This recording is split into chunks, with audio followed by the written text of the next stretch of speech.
In a storybook season for the 2012 A's, one of the best chapters was the development of rookie pitcher Jared Parker.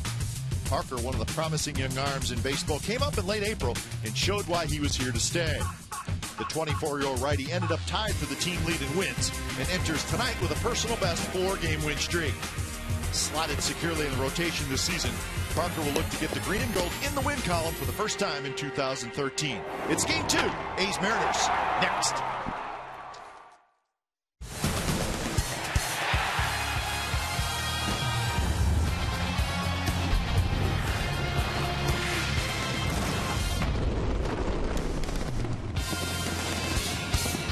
Well, the excitement of opening night is over. It's time to settle in for the long haul of the 2013 season. Game 2 of this series, it's the Mariners and the Athletics coming up at the O.co Coliseum. And Jared Parker making his first start after a terrific rookie season. He will take them on for the Athletics. A's Mariners coming up on Comcast Sportsnet, California. Good evening, everybody. Welcome to Oakland A's Baseball. Along with Ray Fosse, I'm Glenn Kuiper. A's indeed have a terrific young starting rotation, and tonight we see one of the better young right-handers in this game, and that's Jared Parker. Well, a nice rotation. Lefty Brett Anderson last night, Jared Parker tonight, Tommy Malone tomorrow. Lefty, righty, lefty. This guy is like a right-hander who with a changeup, almost like a left-hander throws a changeup. Phenomenal fastball, but the changeup is his pitch, that he can pull the string better than as good as any right-hander I've ever seen in throwing a changeup. He's also incorporating a curveball a little bit more, but he can rely on 2 pitches, fastball and changeup, and be very successful as he showed last year. Well, in each of the last 3 seasons, the Seattle Mariners have been the lowest scoring team in the American League. And Ray, it's actually gone a little further than that. It's been a while since they've had a quality lineup, but they tried this offseason to add some punch. You know, they had to trade Jason Vargas to get Kendrys Morales, but they got him a switch hitter. Of course, Michael Morse comes back. Raul Ibanez, to me, is a true professional. He's in the lineup tonight. Something that Eric Wedge said, he's going to get everybody in the lineup. But this is a lineup that can score some runs. And you saw what happened last night when King Felix got 2 runs, and it was enough for him to win the game. They feel very confident that with their improved offense, they can win a lot more games this year. Now, speaking of offense, there was not a lot for the A's last night. They, of course, were shut out in the opener. They'll look to get some runs on the board tonight. Game 2 of the series, it's the A's, and it's the Seattle Mariners coming up from the Coliseum. Lineups, first pitch, and the rest of the ball game when we come back.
Passionate California is brought to you by Jack in the Box.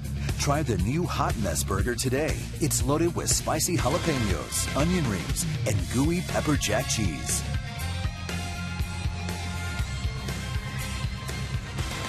Welcome back to Game 2 of the series, Game 2 of the season.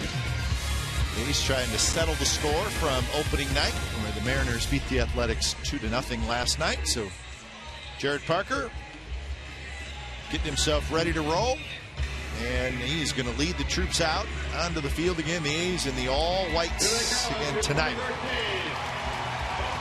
Let's look at the game time weather. It's presented by the Santa Cruz Beach Boardwalk. The admission-free boardwalk is open daily for spring break. 61 degrees, 12-mile-an-hour winds, cool and comfy, and that would pretty much describe most of the nights here at the O.co Coliseum. So, good, crisp night for baseball.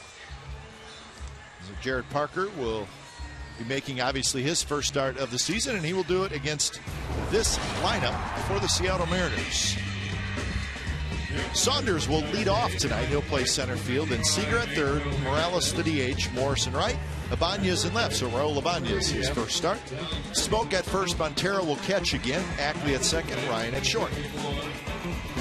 And Jared Parker, as Kyle said, his first start of this 2013 season. He follows Brett Anderson in the rotation, the starter number 2. And I think the biggest thing is the fact this time last season he was in AAA trying to get his mechanics in line, came back to the ball club and won 13 games, started some big games in postseason. So he has all of that spirit working for him. For the A's, behind Parker, same as last night. So A's will have the same defensive alignment and same batting order. Cespedes, Crisp, Reddick in the outfield, Donaldson, Lowry, Sogard, Moss on the infield, with Jaso again doing the catching. So you got the lineups, you got the defense, you got the pitcher, and we have Michael Saunders strolling into the box. And we're set. And a lot of people are happy that it's game 2 of 162 instead of game 1. I mean, game 1, opening night, very exciting, but I think the players all around baseball, a few openers today, but other than that, around baseball, it kind of settled in for a long marathon and looking forward to another baseball season. So the first pitch of tonight's ball game from Parker is lined to left, and that's a base hit. Michael Saunders, who batted second last night, went 0 for 4, does not wait around tonight as he lines a single to left. Jared Parker had a start against the San Diego Padres in Peoria, and right out of the chute, right out of the gate, the Padres did exactly what Michael Saunders did, and that was get a fastball, did not wait, and in this case, a fastball outside, and the lefty took it perfectly to left field. But that's an indication that if that's what they're thinking, you got to start doing other things. Change up, and don't necessarily just try to get ahead with the first pitch fastball. And I mentioned that talked to Kurt Young and Bob Melvin about that outing. He said he got ambushed, and they ambushed him. I mean, there were rockets being hit, first 4 or 5 hitters, and you know that's when the catcher really has to make an adjustment, especially if the pitcher goes along with the catcher and the catcher calling the game. Good lead by Saunders. There's the first pitch to Kyle Seager's up and away. Seager was 1 for 4 last night. He had a single and he had 3 strikeouts. He was hitting down in the order last night. He was hitting 6th. So he slides up into the 2nd spot. Last night the Mariners had a couple of runs in their game. They had 5 hits, all singles, so they did not have an extra base hit. And they struck out as a team 11 times. It's a good changeup, and from the right-hander, Brett Anderson pitching well. How about this changeup right over the top, pulled the string, nailed the outside corner. It's a changeup that's very effective for the right-hander. Last night we saw Felix Hernandez throwing an 89 to 90 mile per hour changeup with a turbo sink on top of it, and that's what the A's hitters after the first go around started to see, that especially in opportunities driving a run for a few. Pitch is high.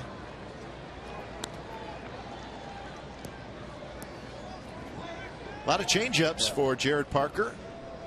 If you're not familiar with those numbers, 22% is high for any non-fastball pitch.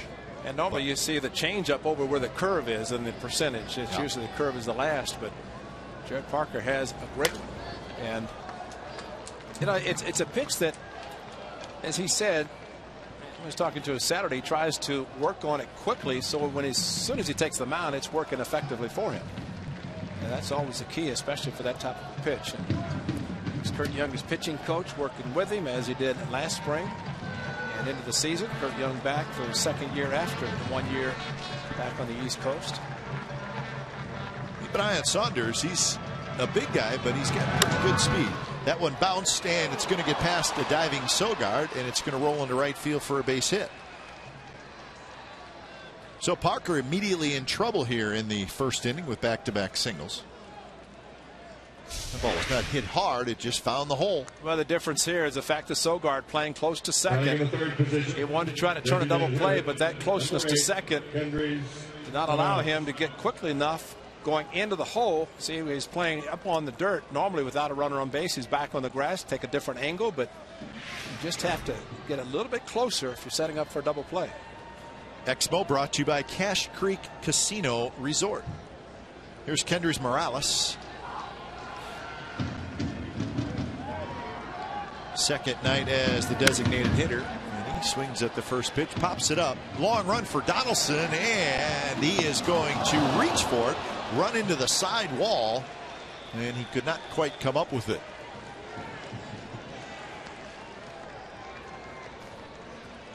Had a little interaction with the fan down there. Now the field level seats that protrude out onto the warning track, and the fan, come on guys, I mean, got an A's cap on, that's your player. Stay back, he'll give you a souvenir if it drops, but don't distract him by reaching out trying to catch the ball and then running into him on top of him. You understand if it's a Mariners cap, but he's actually over the rail in play. Actually, if that had been a Mariners with an A's cap on the fan, they might have called it out. If that had been the third baseman going after the ball. So 1-1 to Morales with Michael Morse in the on-deck circle. Saunders at second, Seager at first. And that one's popped up on the infield. Infield fly rule is immediately called, and that's out number one. And that is a great changeup. He had a power hitter, Kendrys Morales, immediately swinging and swinging hard, and then got a 1-1 changeup, although high. But the aggressiveness of Kendrys Morales got under it. Actually, it was ball two, but got under the changeup, could not drive it. And that's a great pitch, big out for Parker to get with a power hitter. Michael Morse steps in. Get the double play, get out of the inning. Yep. That's it.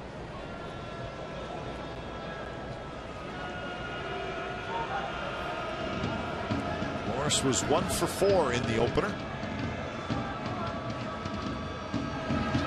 Takes that one inside.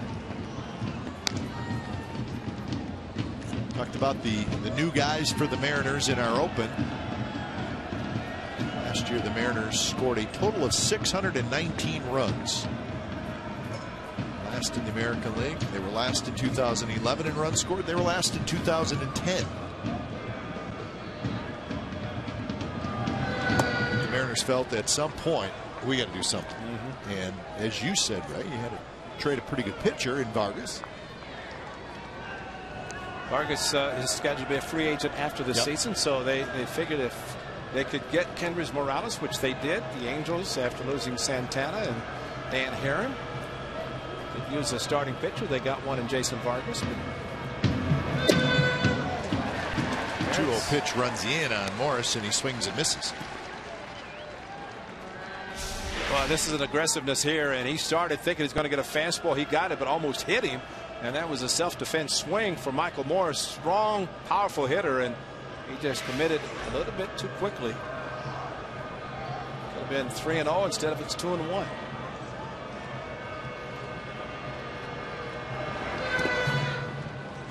Well, you said Vargas will be a free agent, but the guys that the Mariners acquired, they will also all be free agents, including Morse, Morales, and Ibanez.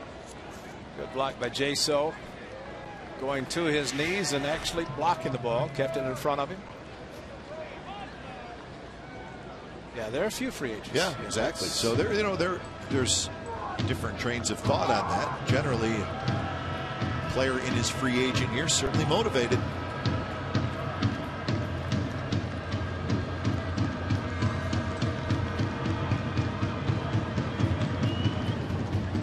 Mariners also signed Jason Bay, and Jason Bay made the team.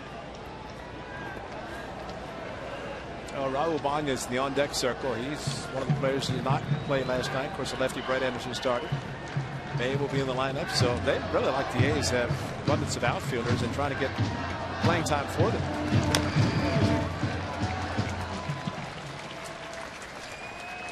Good two-seam fastball that Morse hit on top of, and good pitch in the strike zone. He did go fastball, but he has the two-seam action on the fastball to help it.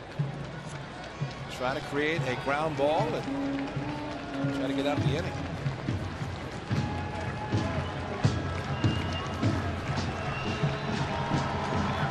Saunders and Seager not going. The ball's bounced toward Lowry. Second for one, and that's a double play.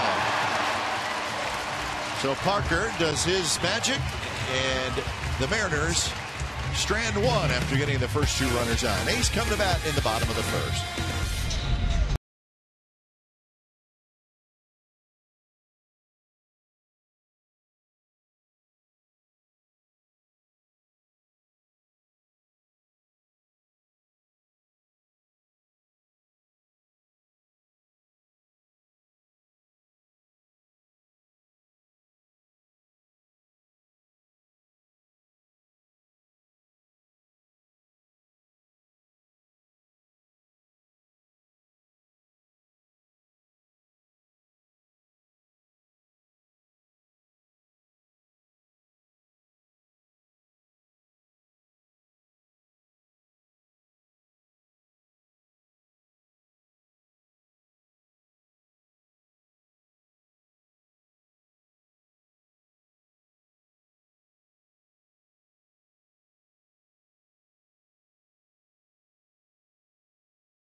Check out the starting lineup. Same as last night. Crisp, Jaso Reddick, Cespedes, Lowry, Moss, Donaldson, Smith, and Soga.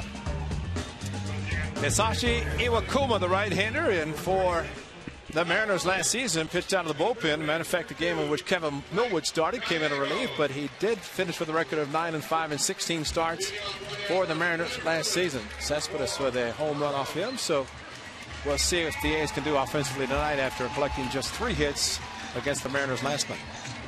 That wasn't very good. 3 hits, but I guess considering Felix had pitched a perfect game, yeah, getting 3 was good. I guess we'll have to give it to him. 109 pitches. It was good. It was career win number 99 for Felix Hernandez. First pitch to Coco Crisp, runs inside as he shows bunt. So Hisashi Iwakuma, 31 years old.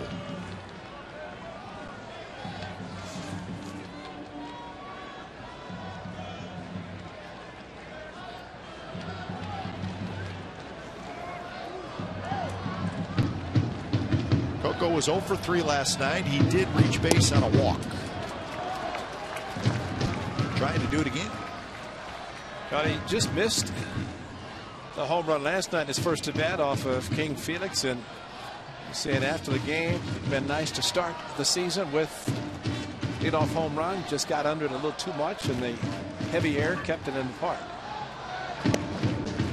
Iwakuma pours that one in for a strike.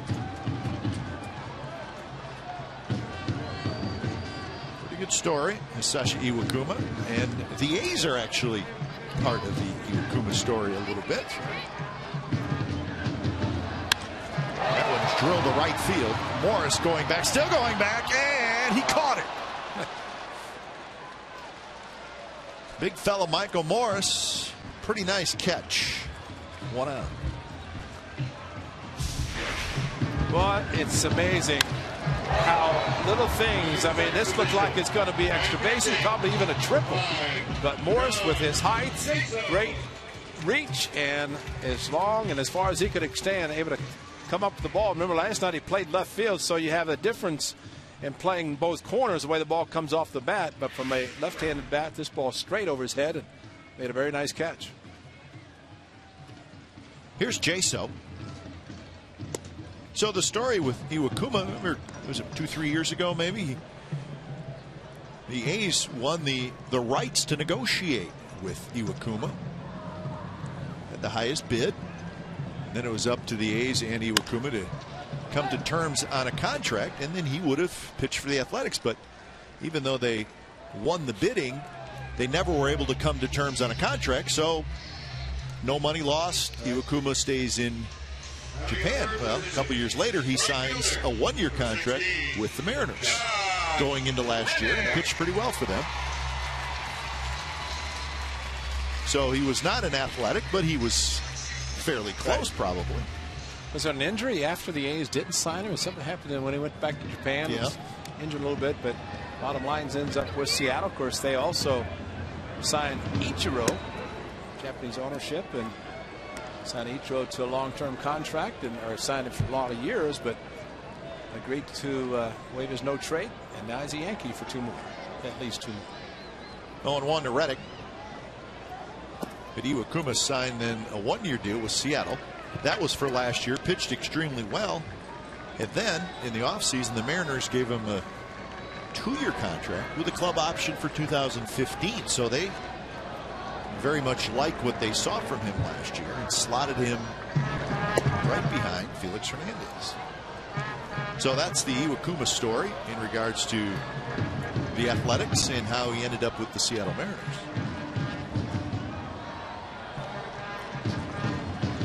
Reddick 0 for 4 last night. That one's hit up the middle, but Ryan playing him perfectly behind second base, throws him out. 3 up, 3 down inning for Hisashi Iwakuma. Second inning coming up.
June 27th of last year, Jared Parker strikes out a career-high 9 hitters.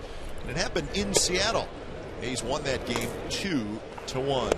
Sunshine in Seattle, and Parker was good. So that's our McDonald's true story. Raul Ibanez steps in.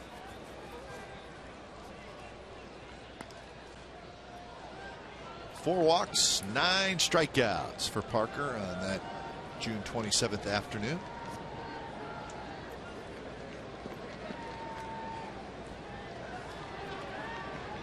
One and 0 to Raul Ibanez. Shift is on. A's with 3 infielders to the right side. Raul can run fast, but bunting attempt twice.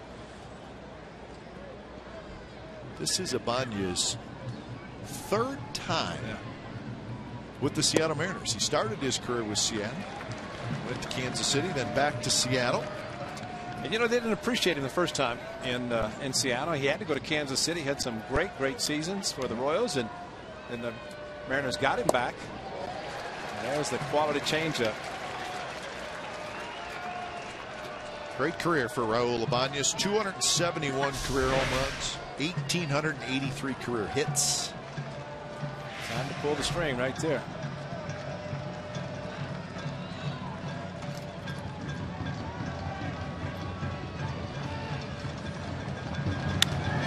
One's hit hard. Fair ball. Nice play by Moss. Hustles to the bag, and that's out number 1. Yeah, there's only one run against Jared Parker, and it's his batter we make tonight, John Jaso, with the open stance and a fastball, and he pulled it. Safe cold field. Home run for John Jaso in the afternoon. Can't wait to go to Seattle to see how much closer the fences are from left center to right center. It will still remain a pitcher's park, though. I think you're right. Jaso, a home run, of course, catching for the Mariners last year. The A's making the 3-team trade. Talked to Larry Stone, longtime writer covering the Mariners up in Seattle, and he was a Bay Area writer for a long time. I asked him about it, and he said, well, obviously they haven't played any games there yet, but he said it will help some, but the thing with the ballpark, why the ball just doesn't carry, is the weather. It's a lot like it is here, kind of cold, a little bit damp. He said that's probably the biggest reason that it's such a pitcher's park. But they did move the fences in quite a bit. Not everywhere, but from what I read, left field and deep left center and center field. Right field stayed pretty much the same, I believe. Evidently also a huge diamond vision that they have installed. Safeco Field. Should be a nice, it's already a beautiful stadium. 3-1 to Smoke. Mariners with the great scheduling, they leave Peoria, the spring training home of the Mariners, come to Oakland for 3 games, and they'll take a little direct trip back to Chicago before opening up. Catch the Midwest a little bit. That one's down the left field line. It's hit well. Plenty of distance, but well foul. So you don't see a foul ball go that far down the left field line from a left-handed hitter very often. That was well into the seats. Smoke did it last year in Tokyo against Cologne. So it's he's got the power. This young lad's got the shades.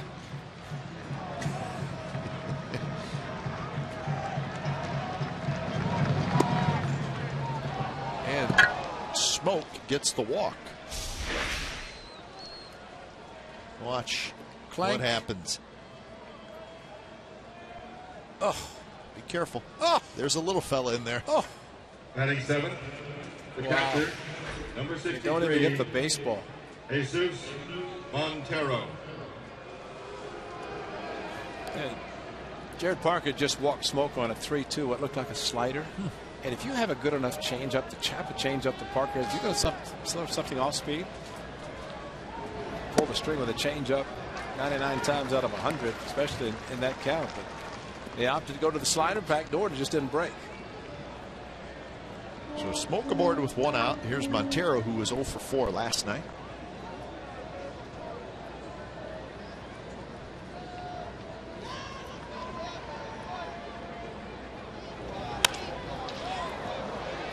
Shallow right, Reddick coming in on the run, makes the catch. So Reddick, as he usually does, gets a good jump. Montero is retired, and that's out number 2. Talk often about the opposite outfielder, in this case a right fielder. With Montero, you can play shallow, but not with Montero because he has a lot of opposite field power. But you're right. Josh Reddick got a very good jump, read it perfectly off the bat. Wasn't really hit that hard, slicing. It's not coming off. No.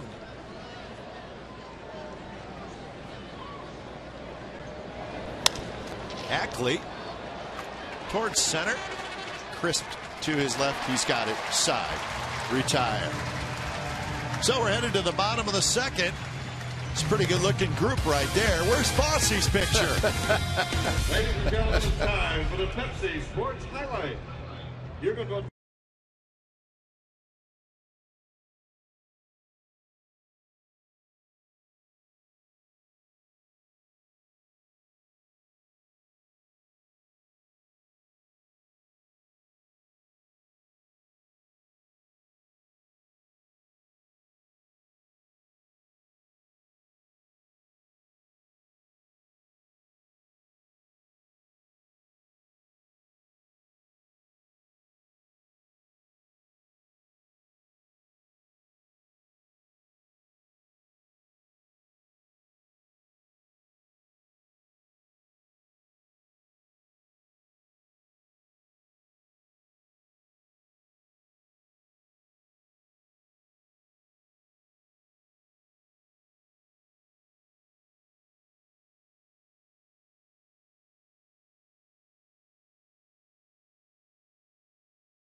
Giving away Redwood Tree seedlings to 10,000 fans after the 1:05 p.m. game against the Tigers. The Redwood giveaway is sponsored by FSC Certified Mendocino Redwood and the Home Depot. Proud to be part of the A's ongoing commitment to being environmentally responsible. For more information, tickets, call 877-493-BALL or visit oaklandathletics.com/tickets. Tickets. Yep. Seedlings. Cespedes to lead it off. He'll be followed by Lowry and Moss. So we got some action going on tonight in Major League Baseball. Ray, Yu Darvish, starting pitcher for the Texas Rangers, down in Houston. Through 7 innings, not only does he have a no-hitter, he's got a perfect game, and he's just starting the bottom of the 8th. So we'll keep an eye on that, and guys back in the studio, if it indeed does stay that way and end up with a no-hitter or a perfect game, they will give you all the information. That's the big news going on right now around Major League Baseball. Yu Darvish, perfect game through 7 against the Astros in Houston. Let's hope the Houston Astros don't become the Tampa Bay Rays as far as the perfect. That's right. That's right. Well, Kane last year, right? It was the Astros' perfect game. You don't want to have a perfect game thrown against you. That one drilled to center. Saunders is back. And that baby is gone. Cespedes homers. 1-0 A's.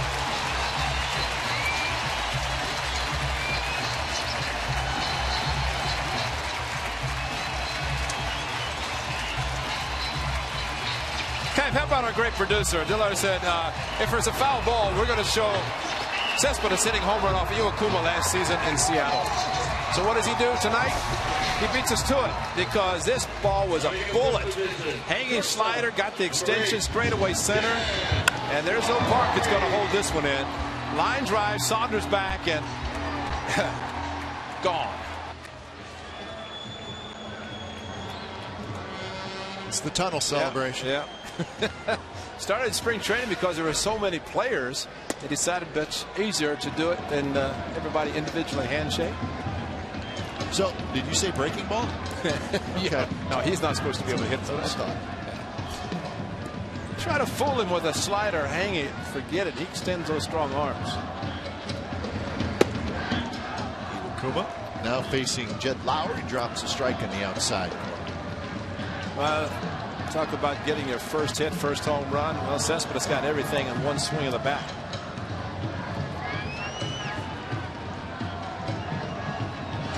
Home runs last year, and his first this year. What a Cespedes.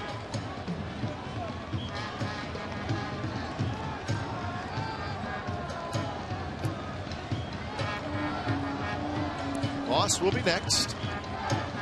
Kuma retired to side in order in the first. Lowry swings at a ball in the dirt on the first, and that's the first strikeout. Now this was the one that we'll show you what happened in Seattle and helped the A's win a game. It's about all that Iwakuma gave up, but like the one tonight, a line drive that was the left center, and this year that'll be way out. Because the fences are a little bit shorter.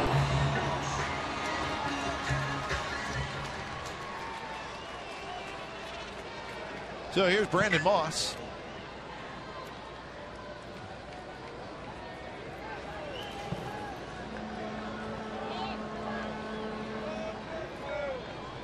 Moss was 0 for 4 last night. It was a quiet night for everybody, but the middle of the order last night for the A's didn't really do anything. Tonight, Cespedes with the home run.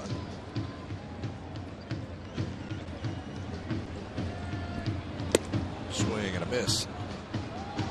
A hard slider. It actually stayed up a little bit. Moss missed it.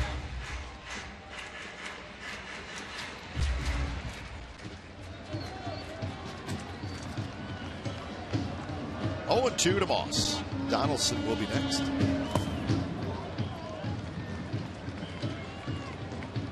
You know, a perfect game. It's exciting and everything, but they're telling us that Darvish, with 1 out in the bottom of the 8th, has thrown 103 pitches. So he's got 5 outs to get yet. And the pitch count again. Yeah, for your first start, well, spring training, you're right around 100. Magic number. Ibanez to the warning track has it. Thing about you, Darvish, you started last season, of course, a Japanese pitcher signing with the Rangers, but he was pitching out of the windup, and there are too many parts that kind of messed him up. So he started to pitch exclusively out of the stretch. Well, you know the old saying, well, let's get him in the stretch. He starts the game out of the stretch. You know? And it doesn't make any sense to say, let's get him in the windup. Exactly. That wouldn't do any good. Exactly. But he's pitched a perfect game, and the first pitch of the game was thrown out of the stretch. Niche will have to hurry to Houston.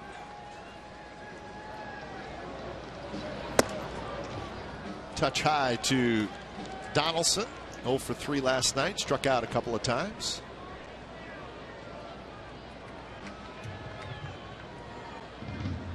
Hitting in the 7th spot against Iwakuma.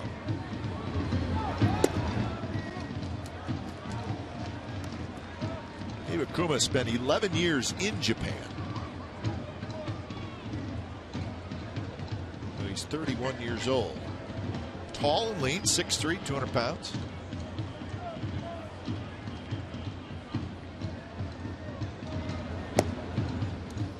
Pitch there, and the count is 2-1. So Yu Darvish is through 8 innings, Ray, and he is still perfect. The Rangers are leading that game 5-0. So what time is it in Tokyo? Because you know that game's on. Good call. If it didn't start that way, it's on now. Say 16 hours? 16 hours, isn't it? So we're told it's about 11:30 a.m. Yeah. Lunchtime in Tokyo. Yeah, lose the day going over. Donaldson steps out, now climbs back in.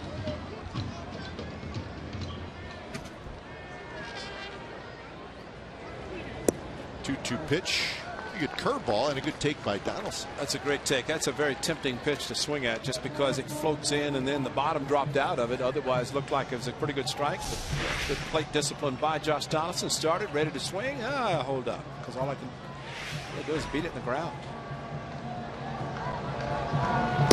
Swing and a miss. Stayed with that breaking ball, and Donaldson missed it. So Yoenis Cespedes with his first home run of 2013. We're going to call it a high line drive that cleared the center field wall. 1-0 A's.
Special location, Coffee TV 20, Cable 13. It's one time only due to an overload of sports on Comcast Sportsnet. A's are back here on Comcast on Thursday afternoon at 12:30. Now, give you some of the channel locations for Coffee TV 20, Cable 13. Be channel 20 for DirecTV, Dish, and AT&T UVerse. That's channel 20. Over the air, we're on 20.1. On Comcast, we're on 13 and 713 high definition. Again, that's 13 and 713 high def on Comcast. Most other smaller cable providers in the Bay Area carry us on channel 13 or 20. So tomorrow night, we're on Coffee TV 20. It's cable 13. So just a reminder, it's a one-time thing. Comcast is loaded with sports tomorrow. So make sure our great A's fans know that, and if they will be home watching the game tomorrow, they'll find it on Coffee TV 20. Ryan, Saunders, Seager, 9-1 and 2. A's with a 1-0 lead. Toward Coco Crisp. He's got it. Ryan is retired.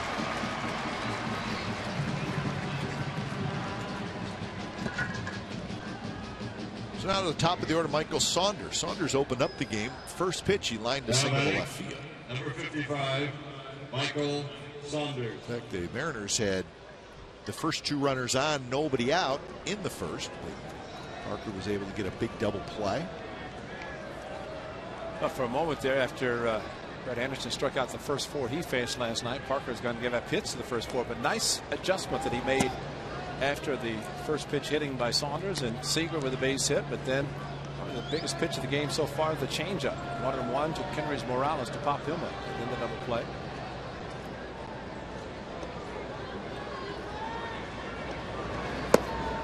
(2-0) to Saunders.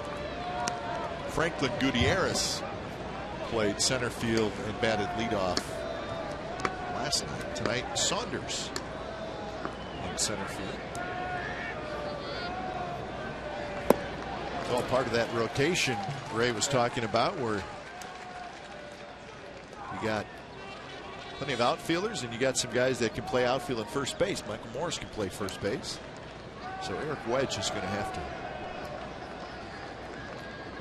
keep rotating, keep everybody fresh. Good pitch there, 2-2. Well, remember the spring they had in Arizona where everybody was hitting and hit a lot of home runs, won a lot of games, and it's a perfect type of team to try to keep everybody as sharp as possible by playing them as the season begins. They had 58 home runs in 33 games. Now that's spring training, and that statistically certainly doesn't mean anything. But they've never been much of a home run, not never, but lately they have not been a big home run hitting team. So they will indeed hit more this year, no question about that. Well, they've not only moved in the fences, but they have gained a lot of power in the players they acquired. As we showed in our open.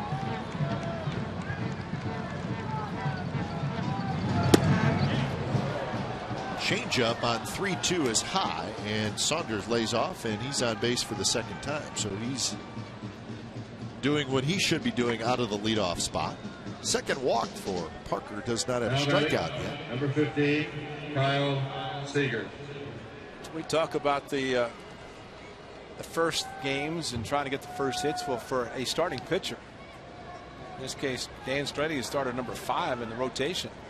But every starter goes through that period of time in which they had the butterflies of nerves, just trying to get through it, and Parker doing his job in the first inning really helped. 40 pitches for Parker.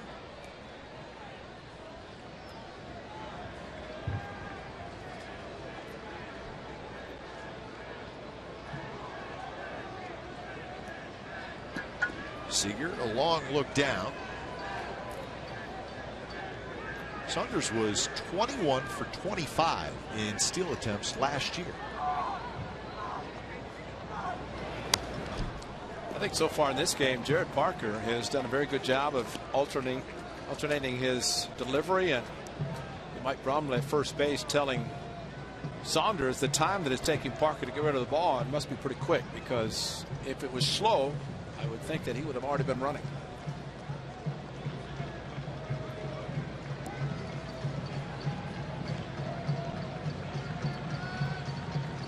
Saunders has his body kind of turned a little bit towards second base, which is somewhat unique.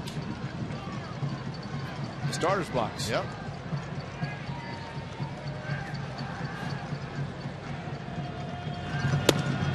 Spin Seager out of the way. 1-2.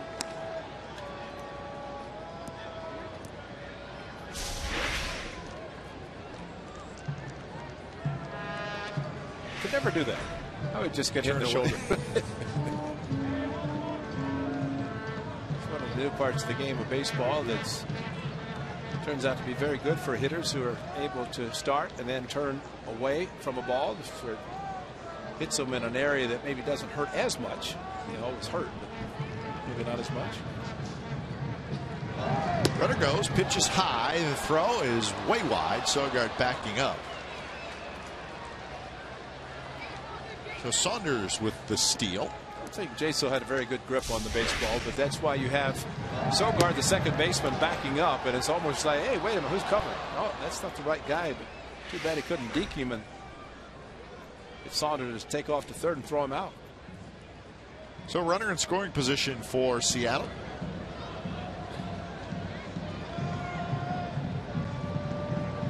Seager, a very good RBI man last year. Knocked in 86 runs. Fights that one off.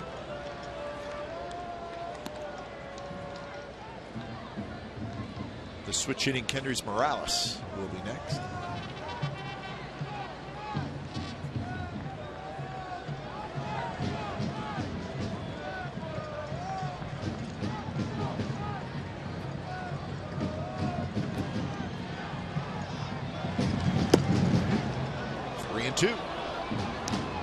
Second straight full count for Parker.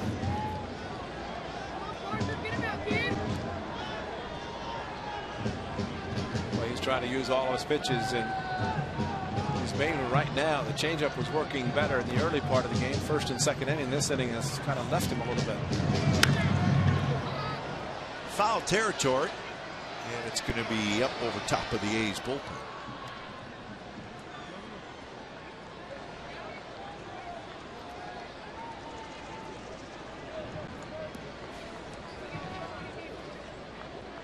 pitches this inning for Jared Parker.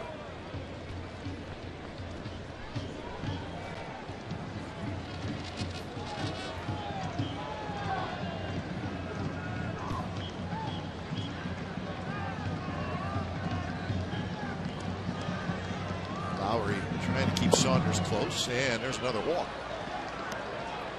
Second walk of the inning, third walk in the game for Parker. And now he's going to face the power hitters for the Mariners, starting with Kendrys Morales. Now batting.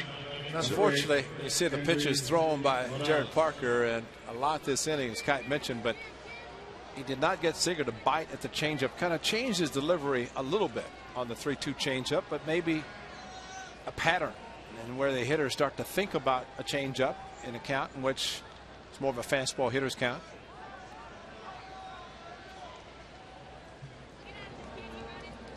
First pitch to Morales, swings at a breaking ball and misses it badly. Morales popped out to second in the first inning. He's 0 for 5 on the season.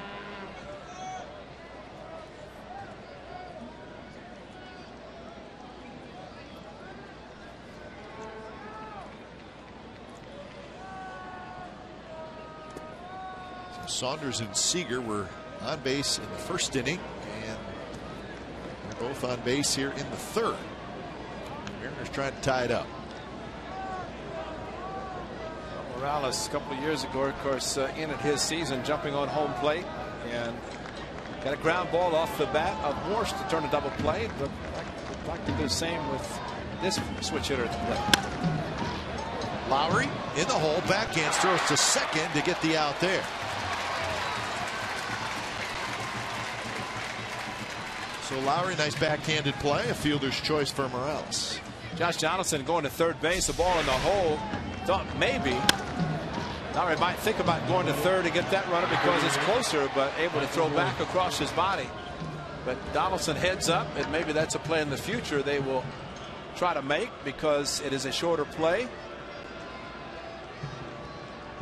But Lowry had his mind set on throwing the ball to second. Nice job by Sogard stretching as he did last night with a throw coming from Donaldson.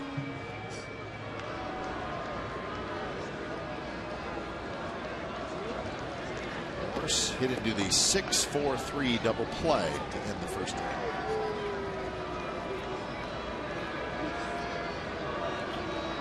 Lots of power.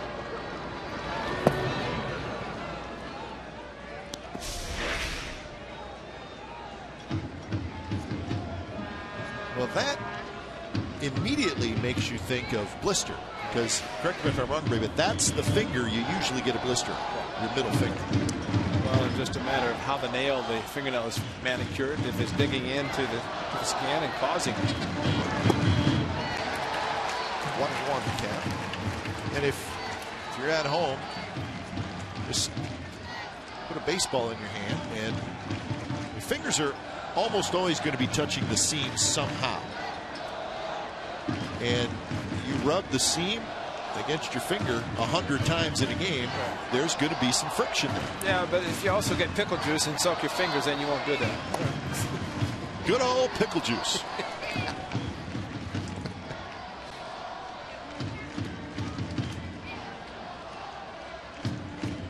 So 2-1 the count. It's amazing you think about pitchers' arms and elbows, shoulders, and all that, and then it's a little blister that they have to leave a game. And it can bother guys for the whole season.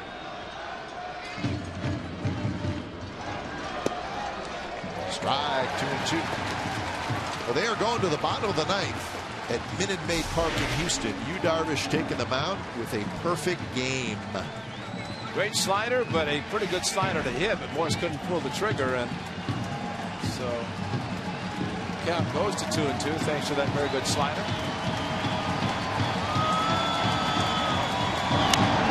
That one bounced and it's foul.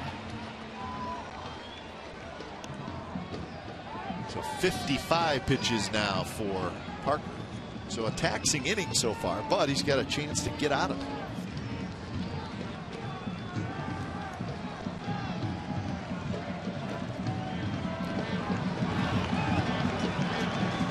Good A's fans. chilly night, but they're well prepared. 2-2 pitches, line foul. Kind of a soft line drive. Looks like it got in on the hands of Michael Morse.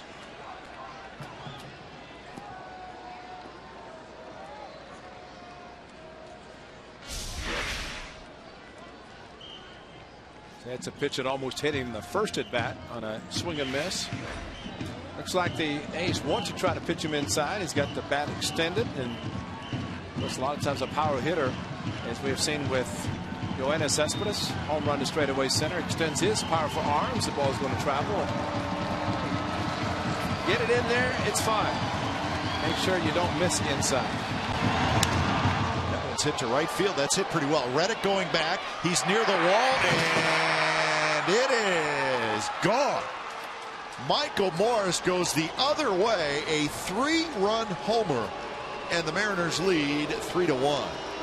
Should have stayed inside.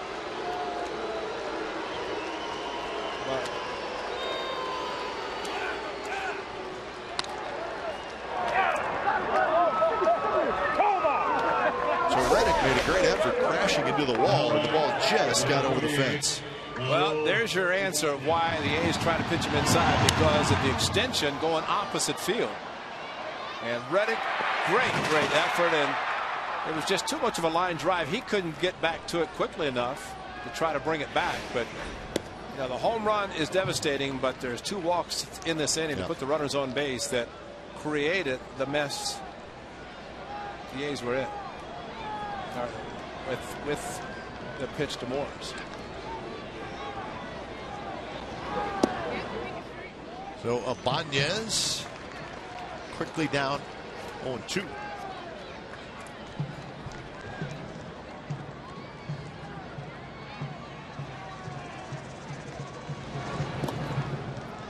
Ibanez bounced out to Brandon Moss, the first baseman, in the second inning.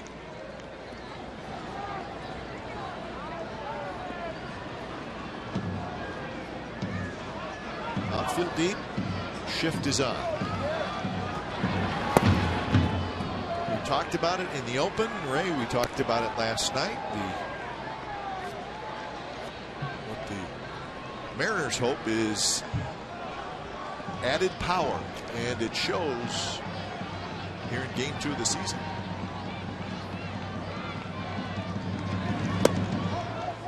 Ibanez just able to check his swing.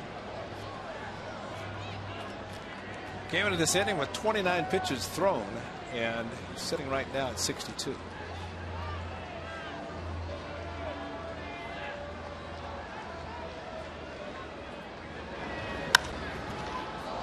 Get in on him there. Coco Chris comes trotting in, and he's got it. Side retired. Michael Morse with a 3-run homer with 2 outs, so the Mariners lead 3-1 after 2.5.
Indeed.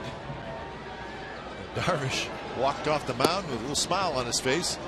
He's going to get a win, but you got to be a little bit disappointed getting that close. You cannot get any closer. He go 26 outs. And the guy went after the first pitch. He was not going to wait around. So Yu Darvish brings some excitement to Minute Maid Park tonight. That game is a 7-0 Rangers lead, with Rangers trying to get that final out. I was watching some of the games Sunday night, and it's amazing to hear the noise from the Rangers fans. Yeah. Get used to that, Houston. Right? Houston, exactly. It's almost like Red Sox fans showing up with the Yankee fans down in Tampa Bay when they played the Tampa Bay Rays, fly down, or a lot of the Florida people.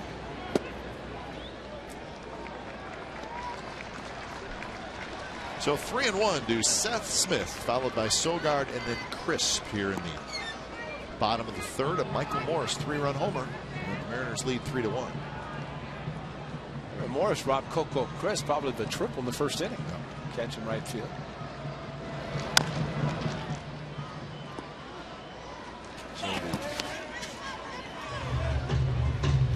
Maybe a rivalry. Who knows? The Astros and the Rangers. That is the night. 14 strikeouts for Darvish.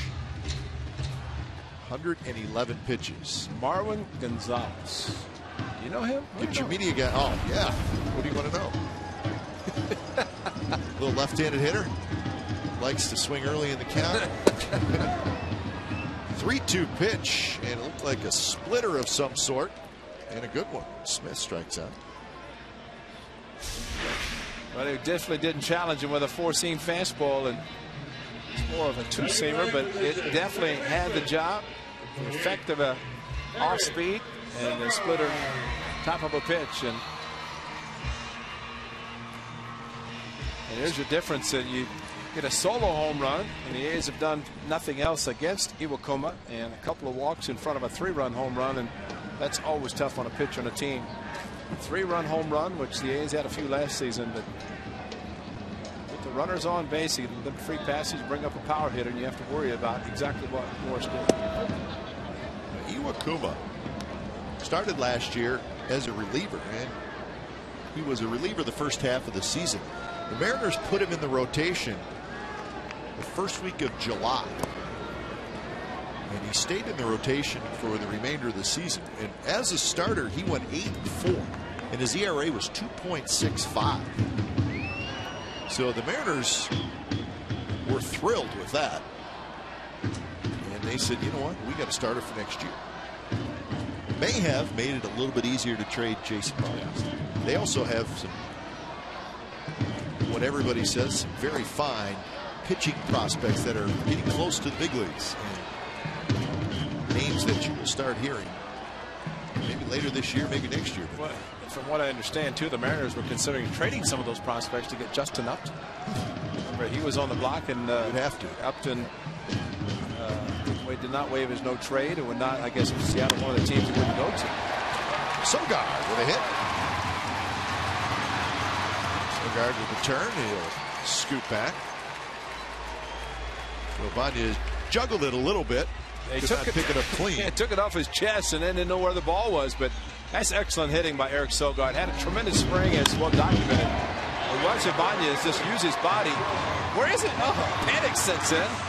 Should have known. He just dropped it in front of him when he took it off his chest. Almost kicked it into the warning track area.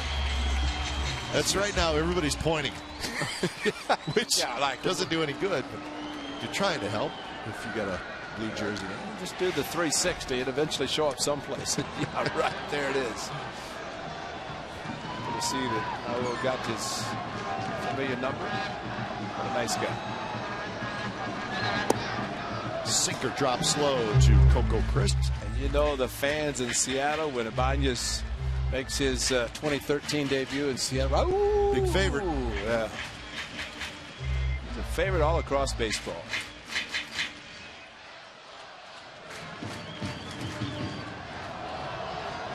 Crisp hit a ball deep to right field, and Morse made a terrific running catch on it. 2-0. There's an example right there of a very good hitter. You zone, and you look at a certain pitch, and Coco took that high fastball. It's always tempting a high hitter to think that you can do something with. A lot of times get under it, but you just zone down. You see anything above a certain area, you just take it. In the case of Angel Hernandez, he's not calling a high pitch tonight, more of the low variety.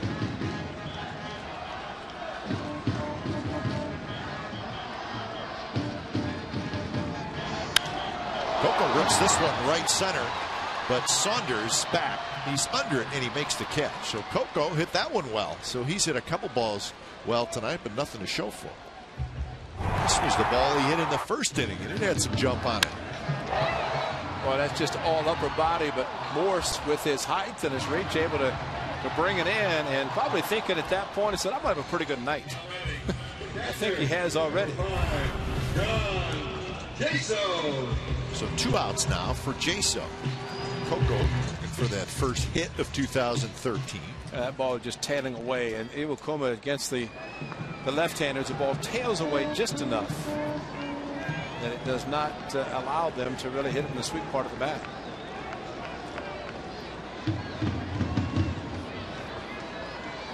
As we watch him pitch, Ray, he does not throw a ball straight.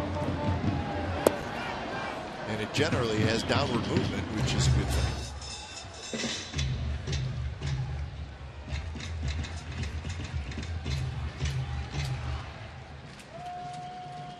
Jaso bounced out to first in the first.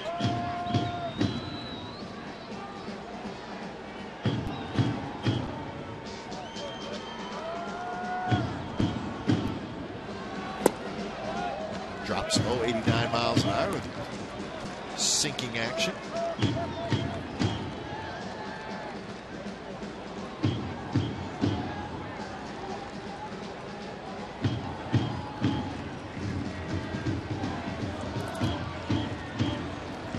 Sogard at first, he had the 1-out single.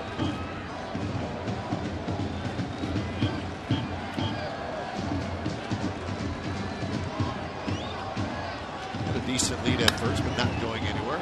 Roll toward second. Ackley has it. Side retired. Hit and a runner left. We're through 3 at the Coliseum. It's the Mariners 3 and the A's 1.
The A's playing the Tigers. 10,000 fans. We've got an A's American League West Division Championship fleece blanket presented by Cache Creek Casino Resort. Stay warm.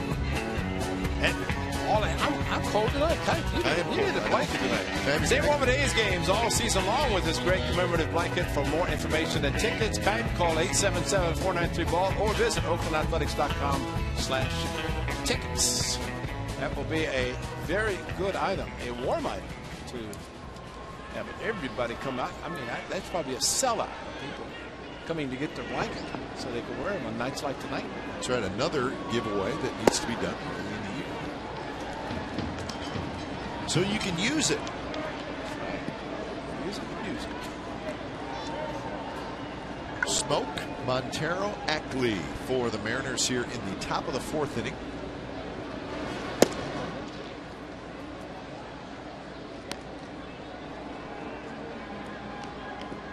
Smoke walked in the 2nd inning. 3 walks tonight issued by Parker, 2 of them costly. Does not have a strikeout.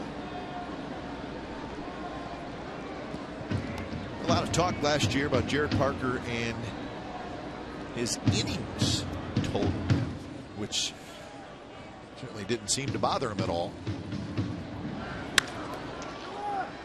Nice play by Moss. Gets up, throws. Parker's there to cover. And Brandon Moss with a nice play. Sogard with the shift by the Athletics kind of behind him, so it was important for Parker to get over. Look, there's Sogard in the outfield grass, but I think Mike Gallego said it best. The A's infield third base coach, communication between the first baseman and the second baseman, but that is a nice play by Brandon Moss, not only diving and catch the ball, but anytime a first baseman has to throw overhand to lead the pitcher. That's a good play, and good play by Parker to catch the ball first and then tag the bat. Hang with him. Hit the ball hard, hang with him. Montero swings at the first pitch, and he will be retired 2 out. Log on to CSNCalifornia.com and click on A's In-Game Live, presented by Comcast Business Class, to enhance the in-game experience on your computer, smartphone, or tablet. Follow the action on the diamond like never before with in-depth stats, up to the second box scores, and join the social buzz with other fans. A's In-Game Live, presented by Comcast Business Class, only at CSNBayArea.com. Also, CSNCalifornia.com. Either place.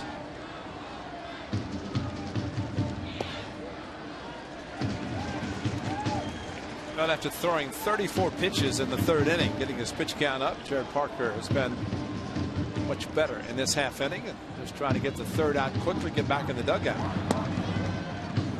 He thought he had it. I think everybody did except Mr. Hernandez. Pretty good fastball. Watch Parker after he makes the pitch thinking, I got it, I'm going to the dugout, and oops,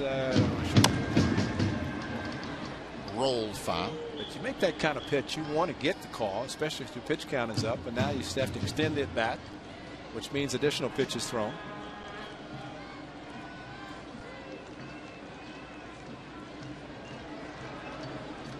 So 1-2 the count.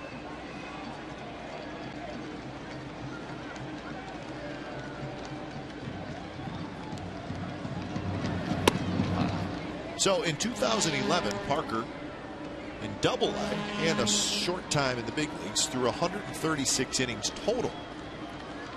Last year, everything included, minors, big leagues, postseason, 213 innings. And most times that would be reason for concern, that much of a jump from one year to the next. But Parker was at his best in September. And he was great in his 2 starts in the playoffs. So I think it's a legitimate concern most of the time. But the performance by Parker late in the year says it was not a concern for him.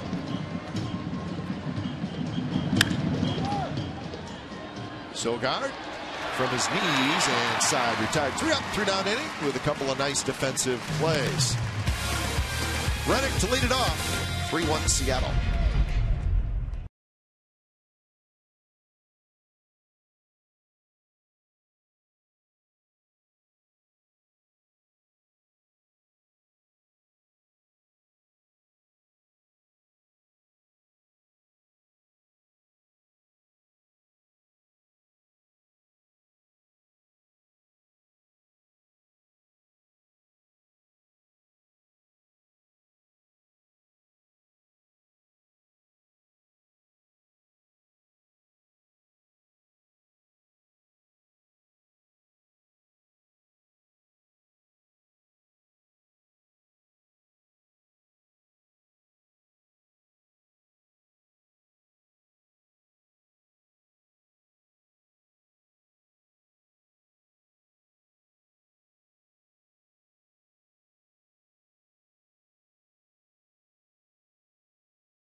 Comcast Sportsnet California is brought to you by Cache Creek Casino Resort.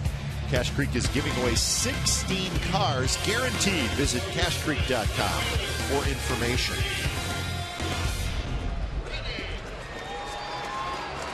Mariners 3, Athletics 1. It's the bottom of the 4th inning.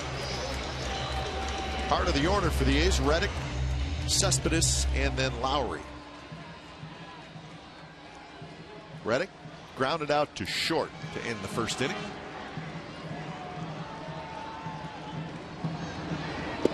Iwakuma has struck out 3. He has not walked anybody. He's given up a couple hits. One of them a Cespedes home run.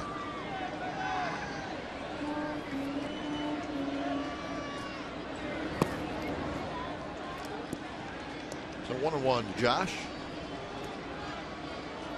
Well, last year this time the A's a little concerned coming out of spring training with some great offensive numbers and started the season slowly, but again, just have to overlook what happens in spring training when everything is nice and easy and the ball carries well.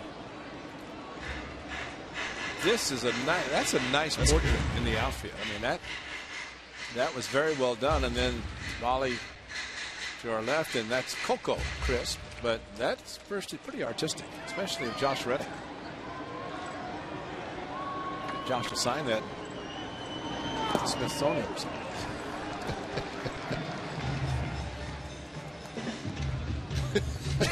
That's a good one. Our fans are good. No insanity. That's the beauty of the season. The baseball's great, but the fans and their signs and everything they put up. They got a lot of opportunity. Yeah, like at the end of the season, they have 5 months in the off season preparing all this. That's right.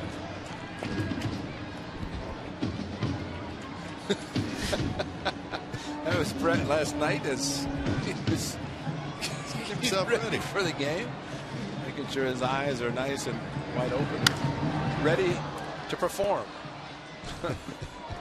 I guess.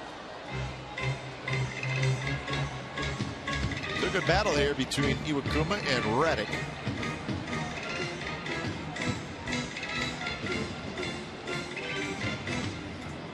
Dr. Ponk behind the screen there. Was he doing a crossword puzzle? Or the media guy.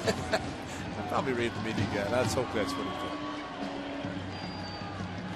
Another payoff pitch. Swing and a miss. And that one. Darting fastball. Boy, that really. Bottom just dropped out of that one. And there's exactly what you're saying. He's not walked to batter, but that's ball 4. Yep. But it comes in and looks like a strike.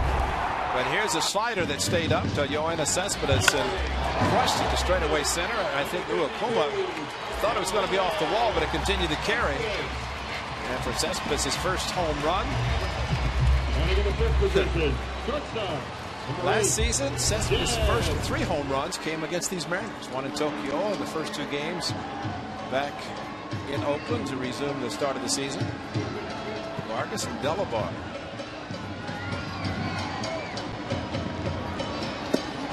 That one inside to Cespedes.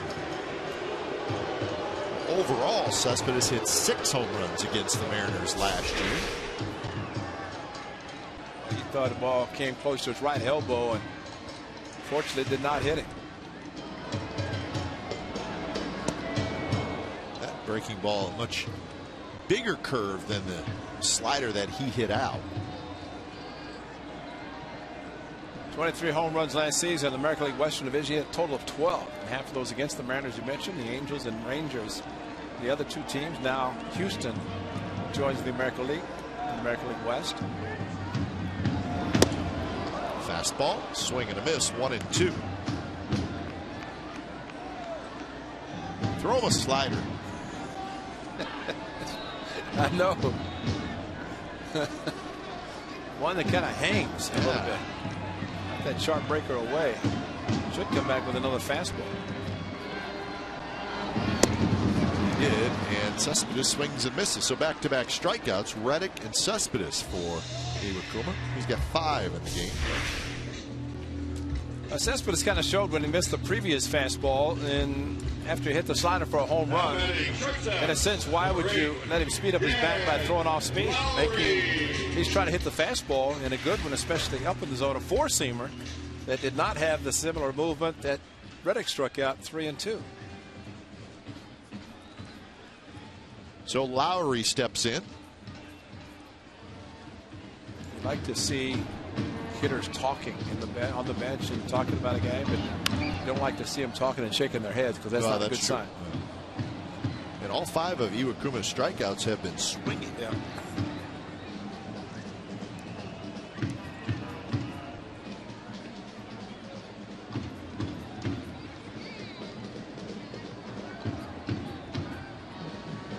Lowry swung at a pitch in the dirt for his first at bat, a strikeout.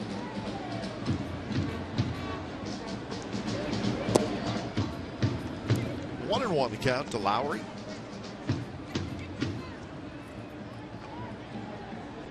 So on the note, went to Stanford.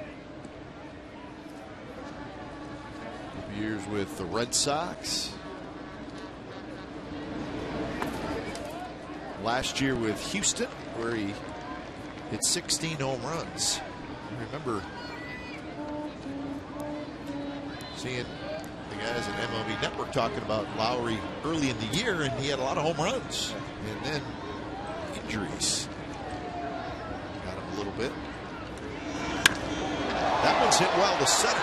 Saunders is back. He's at the wall, reaches for the wall, makes the catch in front of the wall.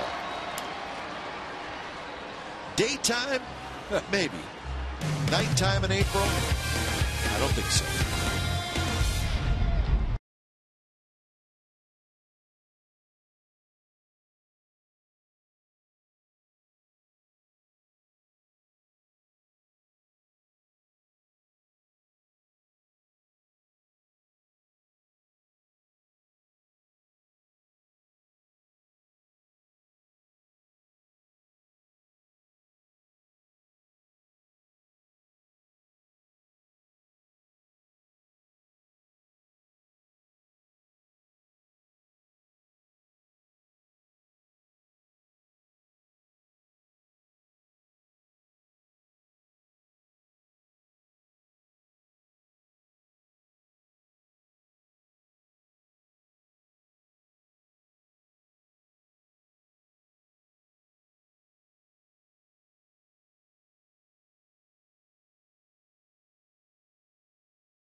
Anniversary of their 1973 World Series championship. 10,000 fans will receive that, a Reggie Jackson bobblehead, and it's presented by Pepsi. Reggie Jackson, Raleigh Faker, Sal Bando, Joe Rudy, and many members are scheduled to attend, along with a special pregame ceremony. For more information, tickets, call 877-493-BALL or visit oaklandathletics.com/tickets.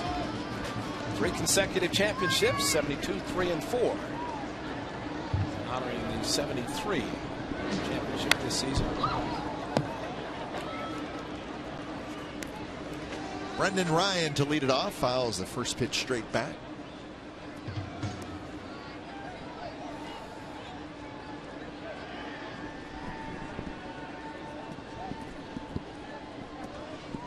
.77 pitches for Jared Parker, so the pitch count's a little high. It was the third inning that got him. He threw 34 pitches in that third inning. Last inning came back just 13. Well, that could have been an 8 pitch if the 0-2 to Ackley had been called strike 3, which looked like it was. Then he went 3-2, fouled off a couple. Hoped that you go back and those 5 pitches don't mean a lot, but I think they already do. First strikeout for Parker. And it comes in the 5th inning. And Ryan is the victim. It's a curveball / slider. Really didn't break that sharply, but the change of speed fooled Ryan enough to get him swinging and missing.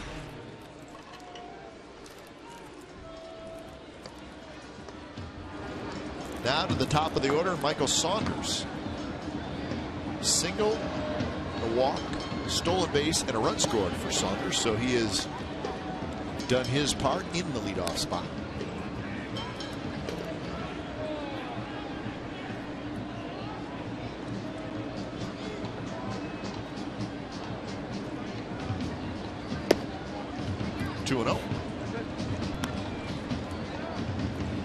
Jared Parker was talking about the lack of mechanics as far as being able to throw strikes a year ago and end up in AAA and show some frustration tonight. Iwakuma cleaning his cleats. It's a good comeback after falling behind 2-0. And that is out number 2. But that's the frustrating part, because you feel so good, and especially the way he pitched down the stretch, as you mentioned, and you go to spring training and know you pretty much have a job, and then the frustration sets in and you're throwing all kinds of pitches, walking a couple of batters, and all of a sudden the big home run Seager comes and you're down 3-1 after not being able to get a shutdown inning.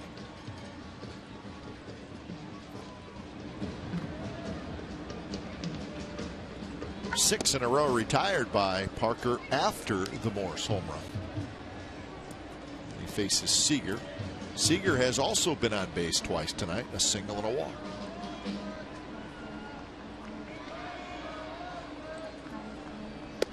Fastball in for a strike, 90 miles an hour.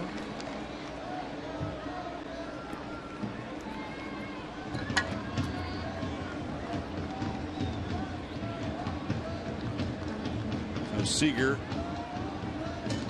2 for 5 in this series. That one's ripped toward left center field. Coco's not going to get it, and it shoots past him. So Seager is going to ease into second with a 2-out double.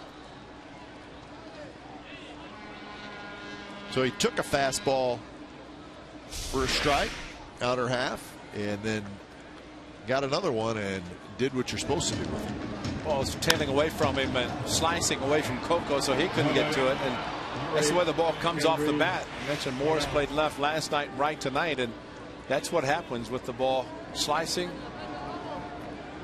Case of a lefty slicing away from Coco in center. So trouble again after the 1-2-3 inning last inning. Not having to pitch out of the stretch. He's back in it tonight in this half. Strike to Kendrys Morales. Morales reached on a fielder's choice and then scored on the Morse home run in the third.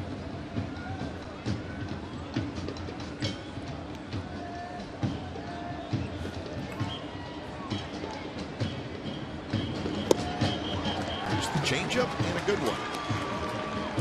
Comes out looking just like the fastball. Just takes a little while longer to get there.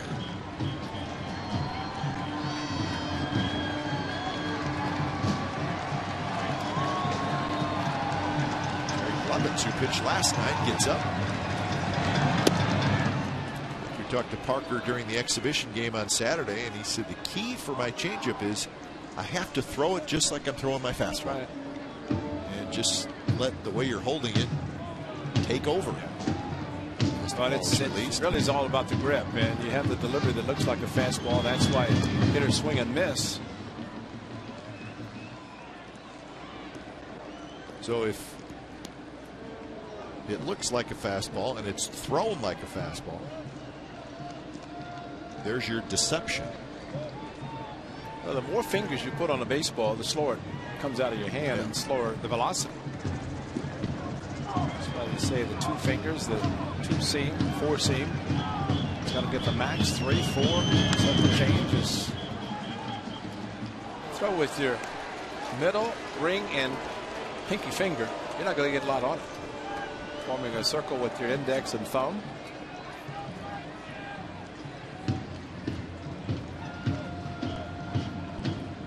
That's a four-seam fastball grip. Just straight. That one hit right up the middle, and that's a base hit. Seager digging around third. He's going to come in to score. Kendrys Morales with a big 2-out RBI single, and it's 4-1 Seattle. Should have been the four-seam fastball. Breaking ball. Yeah, it was a curved ball and 2 strikes. Started 0-2, and then the 2-2 curveball. So last night it was Gutierrez, Franklin Gutierrez, with a similar pitch, curveball right over the pitcher's mound, scoring 2 runs, and again tonight. And actually, that was a little bit too hard. Even PFP are not going to help you on that one. So the first hit of the season for Kendrys Morales, and it knocks in a run. So Parker will stay in the game.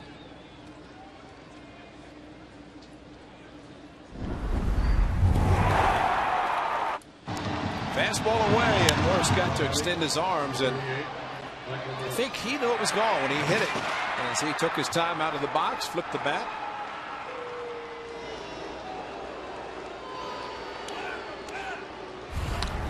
So here's Morse again. Big swing and miss. Foul tip goes down to one knee, a la Adrian Beltre. Beltre usually does it after he makes contact. After it's a home run.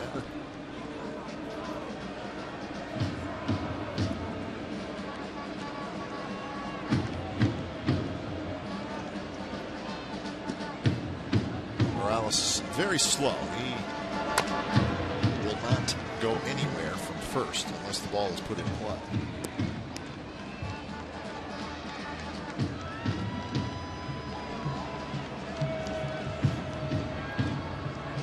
So the pitch count at 93. All 4 runs tonight against Parker coming with 2 outs.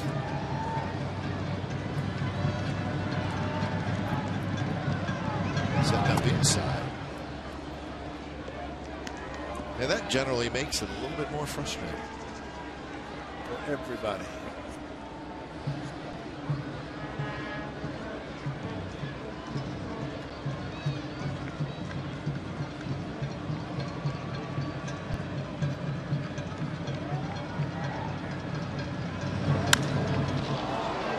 Toward Coco Crisp into right center field. He's got it.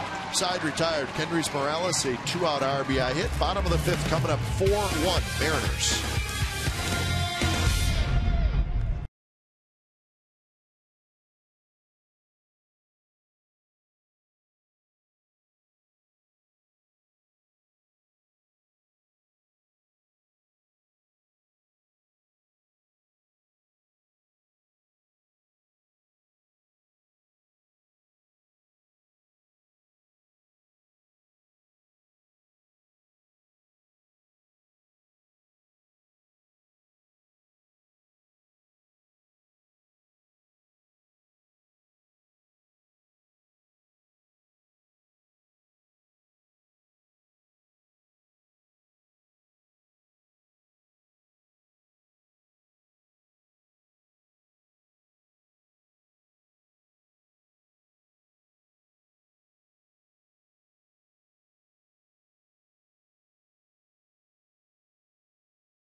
.30 on our sister station Comcast Sportsnet Bay Area. They are a conversation between Lou Wolf and Jim Kozimor.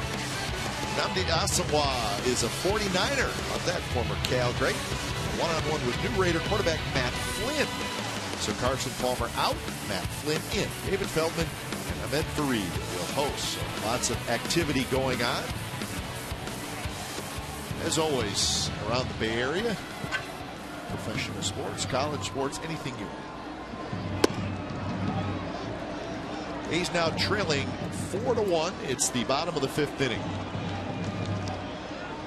5 in a row retired by Hisashi Iwakuma.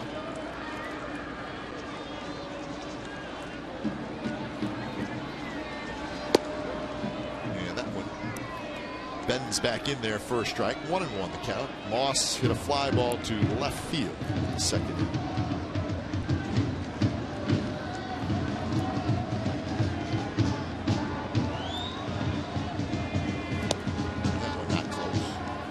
Now the Mariners pitchers must be feeling last night. Of course, just 2 runs, but King Felix on the mound. But tonight, Iwakuma from his offense, a couple of new acquisitions, accounting for the 4 runs batted in, giving him a 4-1 lead. That was after giving up the solo home run. He's just with 2 hits tonight. Good pitch there, inside corner. 2-2 to Moss, followed by Donaldson and Smith. That is Joe Saunders, who signed a free agent contract with the Mariners. Moss swings over top, and that is strikeout number 6.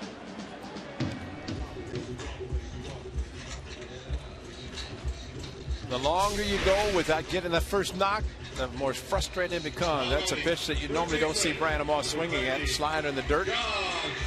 Went down trying to get it, but no contact. So here's Donaldson. He struck out in the 2nd inning. So Ray, you saw Joe Saunders. He's going to pitch tomorrow night, left-hander. And that will give the manager, Bob Melvin, a chance to get a couple of right-handed hitters in the lineup, which he has said he will do tomorrow night. That includes Chris Young, Derek Norris, probably Scott Sizemore, and maybe Nate Fryman. We will see. But I think Young and Norris and Sizemore, it sounds like anyways, they are going to be in there for sure.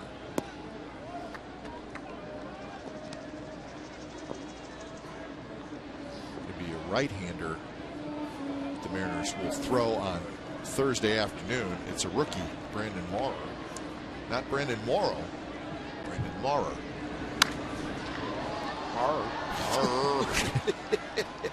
Maurer. Tommy Malone will face Joe Saunders tomorrow, so a couple of lefties tomorrow night. Well, you know, this staff, and Derek Norris, catcher, I bet you would more likely will be in there. Hopefully Grant Balfour gets to close out a game.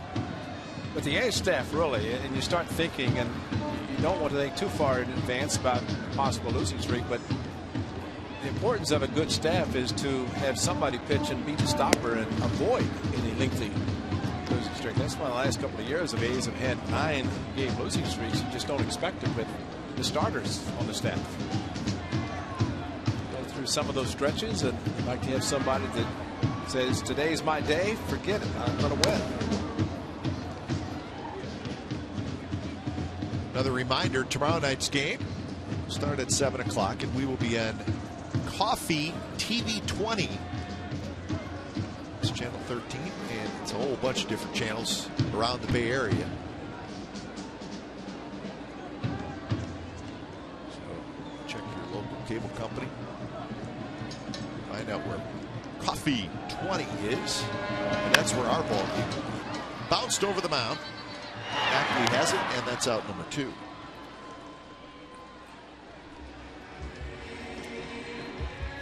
Just too much sports going on in prime time tomorrow night in the Bay Area.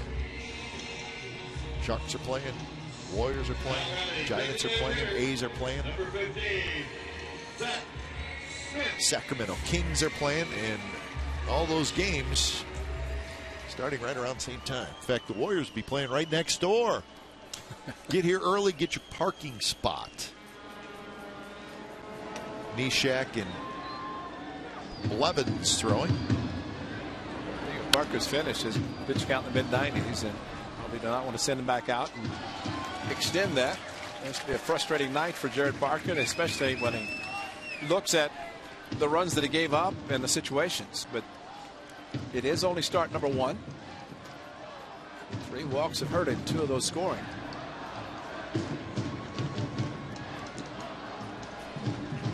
Oh, 1 to Smith. Hit his foot. No.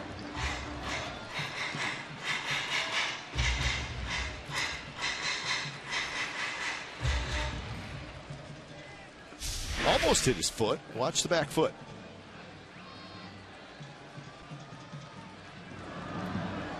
Boy, you just go to the ground. Oh.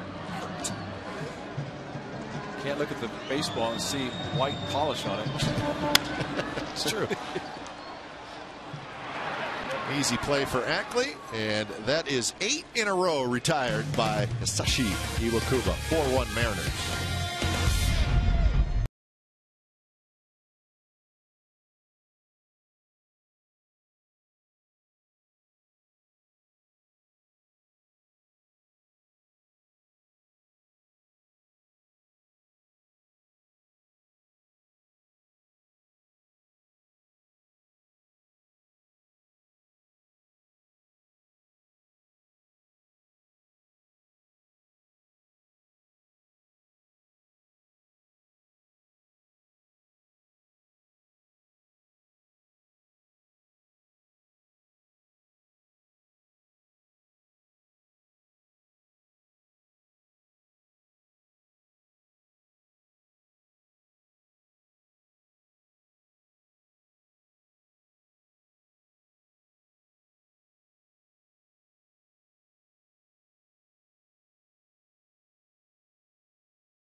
For a change, think Speedy Oil Change and Tune-Up. It's your oil change, tune-up, and smog experts. So Jerry Blevins comes in. Blevins pitched last night. 1 inning through 16 pitches. Struck out 3. He will face Ibanez, Smoke, and Montero. Well, these are the games you hope your starter goes a little bit longer, but the thing that Kurt Young said about, for example, Jerry Blevins, to get concerned about who a longer type pitcher, one can pitch multiple innings. Blevins in that category. Pitch more than 1 inning, and you can mix and match to have the matchups that you're looking for. In this case, Blevins will face Ibanez and switch hit another righty. Of course, Neshek might get the right-hander. Well, there's certainly a lot of different components that go into having a good bullpen. Obviously, I think the main one is when you have a lead, make sure your bullpen holds the lead. But as we found out last year, it happened a lot where maybe the game was tied going into the late innings, or maybe the A's were trailing by a run or two. Hold the opposition, don't let them add on, and if your team has a knack for coming back, they will. We saw that a lot last year. Well, I think the game 162 when A.J. Griffin started in 5-run 3rd inning for the Rangers. Evan Scribner came in and shut him down for 3 innings, gave up nothing, giving the A's a chance to come back. Of course, Ryan Cook pitching on fumes down the stretch, as well as Doolittle. And this guy's pitching more innings in more consecutive games than ever pitched before. But yet, they were not going to be denied pitching and having the success that they did. And if you think about it too, Ray, when you're ahead in a game and it's late, you're going to use what would be considered your 3 best relievers. However you want to define best relievers. But if you're behind in a game and you want to keep it close, you're going to use relievers 4, 5, and 6. That's where the A's, to me, their bullpen is significantly better than a lot of teams, because relievers 4, 5, 6, and 7 are better than the other teams' secondary relievers, for lack of a better phrase. Well, they always talk about get the starter out and get to the middle relief corps. And if you're solid in those areas, which you mentioned, Now that, batting, that's not something that a team can look forward to doing, because you may get somebody better out of the pen. Now, the Mariners, I asked Garrett Wedge, I said, do you ever find anybody throws less than 95 to 98? You know, they've got some hard throws out of the bullpen, and that seems to be the way bullpens are going. The A's have it also in Cook and Balfour and Dula coming in and throwing mid-90s with the fastball. 1-0 to Justin Smoke. Smoke walked in the second, was robbed of a hit in the fourth. He had a hard ground ball that Brandon Moss dove to his right and made a very nice play on.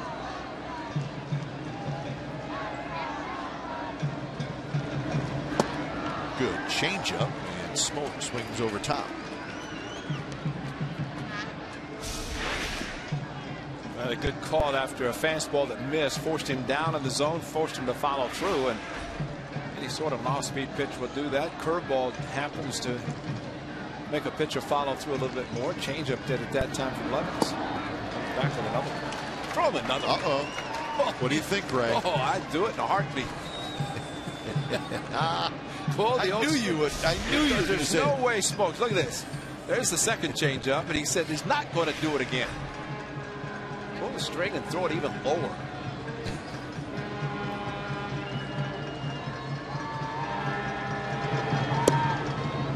And he did. Throw it again.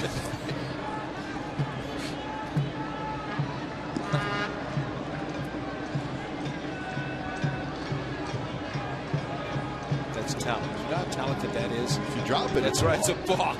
And guys rotate the ball to get the grip to the pitch that the catcher's calling, or at least the grip that, as a pitcher, you're hoping the catcher calls. Otherwise, you keep changing the sign until you get the sign you want, the grip for the pitch. Smoke reached for it and just got a piece. So they didn't eliminate that balk call. I heard you on the radio. You're not in agreement with the eliminating of the fake to third, throw to first play. No? If the guy's got to be, I'm not going to use the word stupid, I know what you're saying. You know, but you should not get caught on that play. But I don't think you should take it away, because I mean, they're saying it's lefty can't fake the first and throw the third, and it throws. It's true.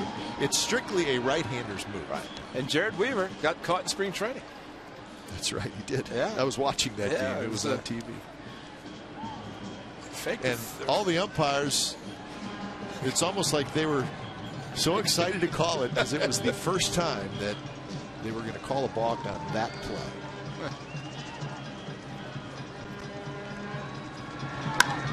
Hit hard, but foul.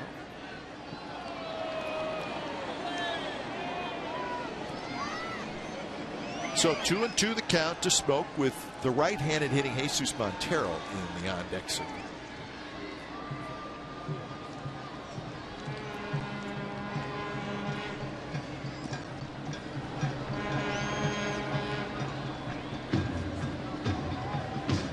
Vanez, the lead at first. Swing and a miss. Slider. And Smoke tried desperately to stay back, couldn't do it. He strikes out, and Jerry Blevins' night is going to be done. There's Bob Melvin. Comes to the mound. And there you see the breaking ball grip. And he missed it by a lot. Pitching change. Neshek in. We'll be back.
face Jesus Montero.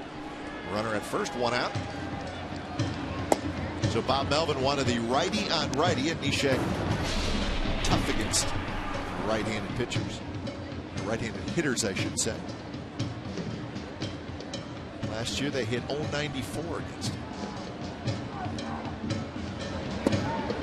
Flips a little slider in there for a strike. 1-1 the count. Montero, a fly ball to right, a fly ball to center. He's 0 for 6 to start the season.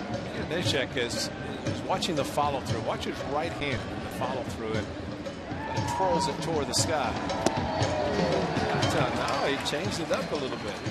Spring training, he was really arms and legs flailing. He was working at it. Yeah.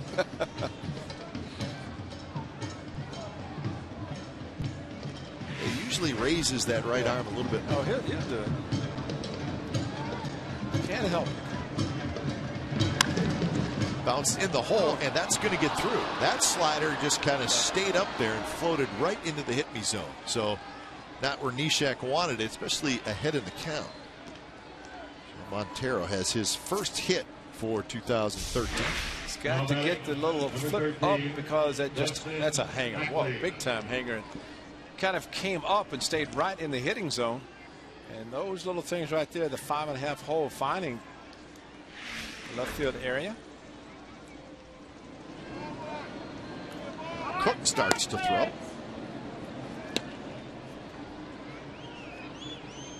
So here's Ackley, 2 on, 1 out.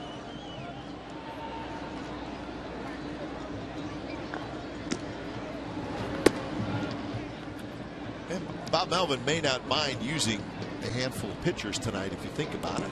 The team last played on Saturday, then had Sunday off.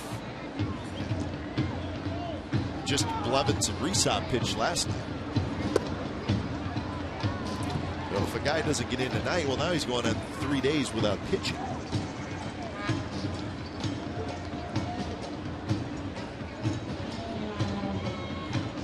Ackley is 0 for 2. Fly ball and a ground out. That one tapped slowly. Moss picks it up, steps on the bag. It will advance the runners, but now there are 2 outs.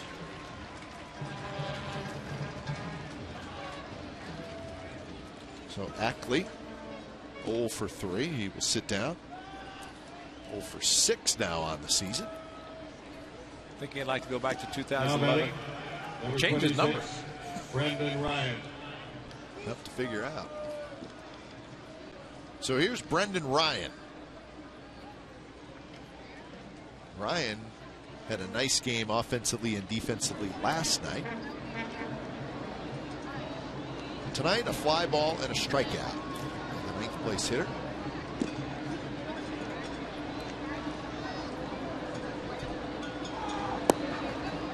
Lays off the slider.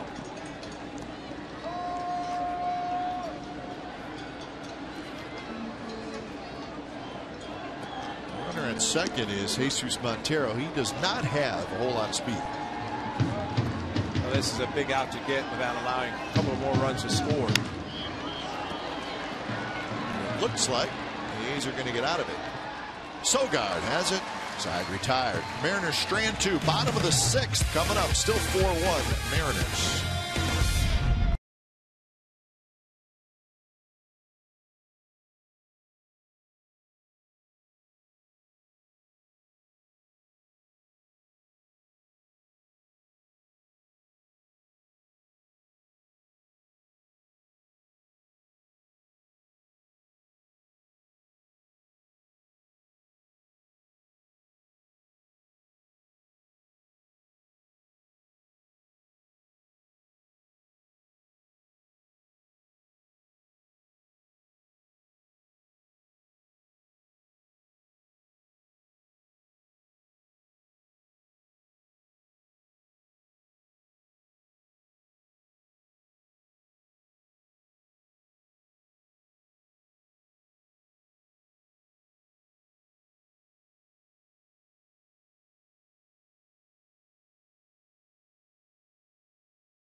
during every Capcom Throwback Thursday game this season. 5,000 fans get a commemorative button highlighting A's eras of the past and a scorecard upon entry. Additionally, Plaza level tickets are available at the throwback price of 50% off. Collect all 8 buttons on Capcom Throwback Thursdays. For more information and tickets, go to OaklandAthletics.com/Thursday. That's a new one. Nostalgic Thursday. I like it. Capcom Throwback Thursdays game. Let's get all 8 buttons, so we have all of them.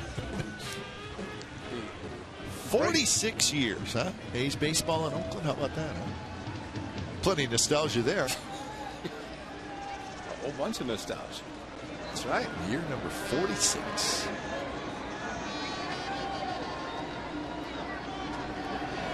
Year number 37 for the Mariners in Seattle. They were an expansion team back in 1977. Spent a month there one year. Did you? sounds memorable.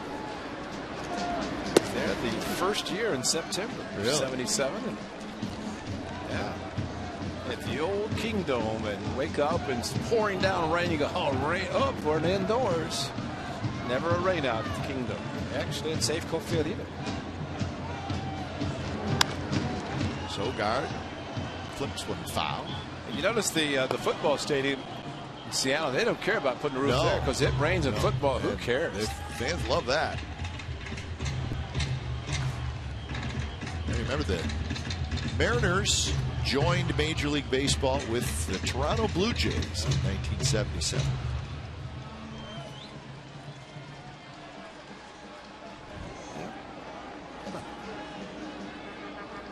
Ticket was $4. I see Game 7 on there. Big chopper foul. 73 World Series. Yeah, there it is down on the bottom. Yeah, right there. 1973 World Series. Game 7 against the Mets. $15 for section 130. All right, we got to find that seat. Lower section level. 130. That's down there, down left field line. Down left field line. It's 121 behind the dugout, so go out 9 more sections. So 29, seat 10. Not a bad seat. Yeah, for $15. That's a World Series ticket too. Sogard drives on the right center. Saunders is near the wall in front of the Xfinity sign. He's got it. 1 out.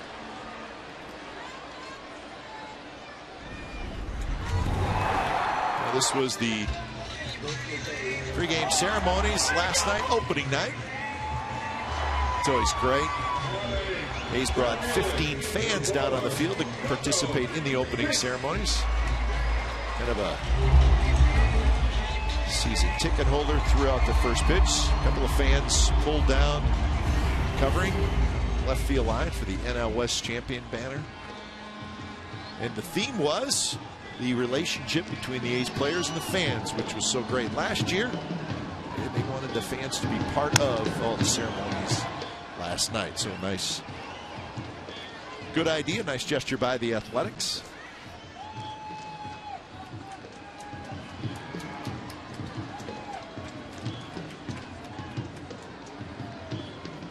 Full house tonight, just a shade over 15,000 in the building.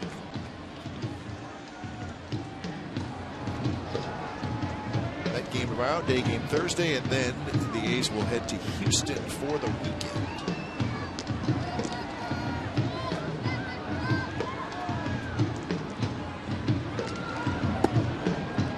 Take by Coco Crisp. Bob Melvin announced today that Bartolo Colon will start on Saturday at Houston. That's the first day that he is eligible to return from his finishing up his suspension.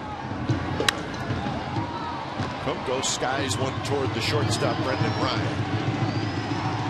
He's got it for out number 2. That is a good idea because you don't want to wait for him to pitch. Have too many days off in between. But with a Monday scheduled off day in Anaheim, then Brett Anderson as the starter would pitch game Sunday, game 6 of the season, and then everybody get an extra day. Actually, They all do. Yeah, the guys that will pitch in Anaheim will get 2 extra days. That's right.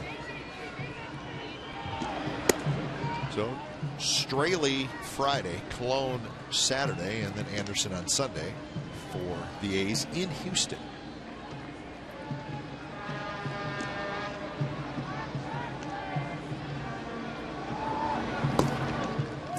One and one to Jaso.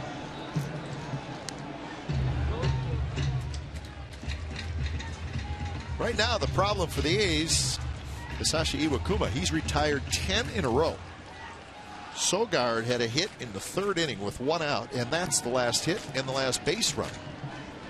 14 innings plus, and the A's have a total of 5 hits. 3 last night, 2 tonight. Good curveball right over top, in for a strike. 1 and 2. And you put your lineup in, and you look to see who has hits, and you put their average in. Everybody else all zeros. Yep. Until they get a hit, they stay in the 0 column.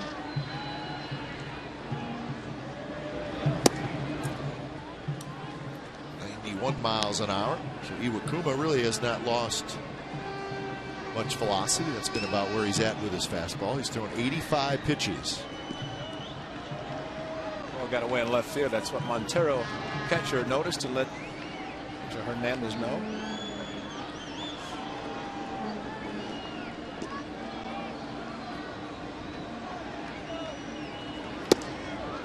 Just a bit outside to fill up the count. Jaso, a ground out to first and a ground out to second, so he's 1 for 5 on the season. With that one hit the double last night against Hernandez.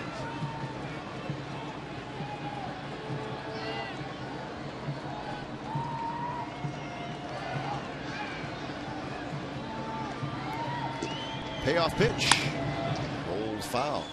Got a nice gesture by King Felix Hernandez, who pitched the perfect game last season, and his catcher was John Jaso, and last night he presented him with a nice gift. What time is it? Thank you. He's got the watch to prove it. A very nice, expensive watch that Felix Hernandez engraved, perfect game, the date and everything, and gave it to his catcher, and that was a very, very nice gesture from Felix Hernandez. I always like to take care of your catchers. I didn't get one when Eck pitched a no-hitter. No. Didn't Eck get a car or something? Yeah, I did. I got $100. He didn't even give you a ride, huh?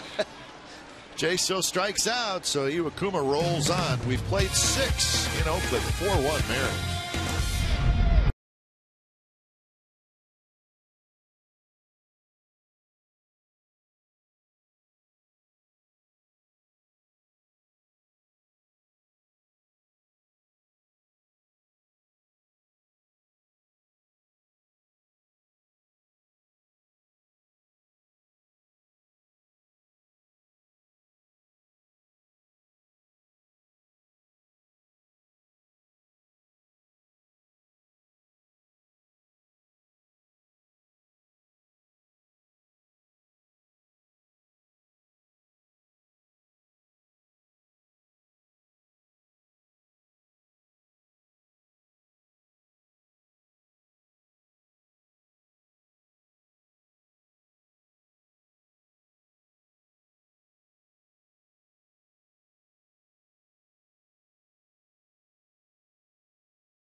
We have reached the 7th inning.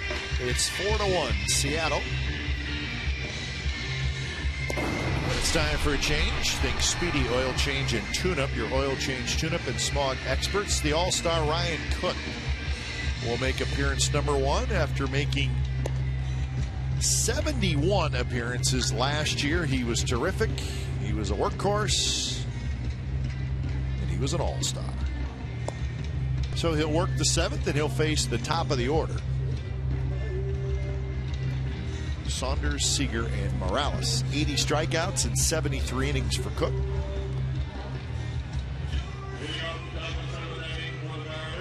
Nobody cared hitting off him a whole lot. Cook didn't particularly have a great spring training, but that's usually out the window. Some guys do, some guys don't. In the case of Ryan Cook, it wasn't that great, but it's a little frustrating. Veterans has been around for a while, don't mind having a bad spring. It's the case of Bob Welch, and he won the Cy Young Award in 1992. He was not very good in Arizona. About a 30 ERA. Bobby in uniform in the minor league camp, working with the young players, pitchers of the Athletics. Great to see him during spring training. There's so many things that are great about spring training. For the players, the fans. For players, if you're hot, you can say, I'm taking this into the regular season. I feel good. And if you're not doing very well, you're like, it doesn't make any difference. I'm getting ready. Sogard was hot. Sogard was hot. And if you're a fan, you go to the game. If your team wins, you're like, hey, you know what? It's always good to win. Doesn't hurt to win. Better than the alternative. And if your team loses, it doesn't count. Doesn't mean it. Guys are just getting ready.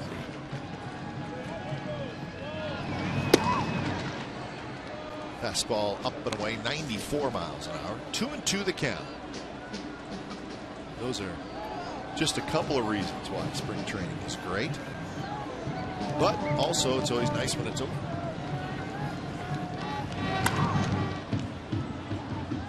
How many things are there that you're happy when it starts and you're happy when it ends? Yep.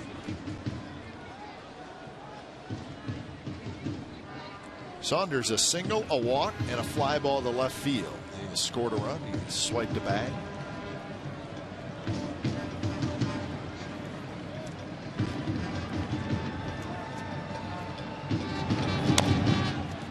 Rolled foul as Cook keeping it down.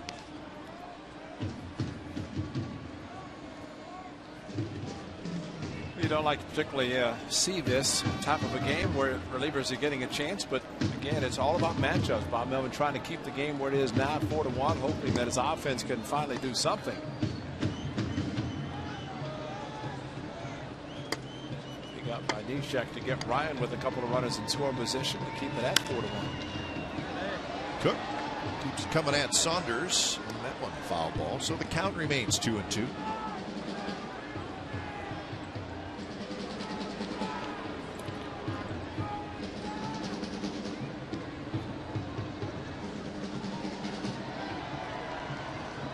So 8th pitch of the at-bat.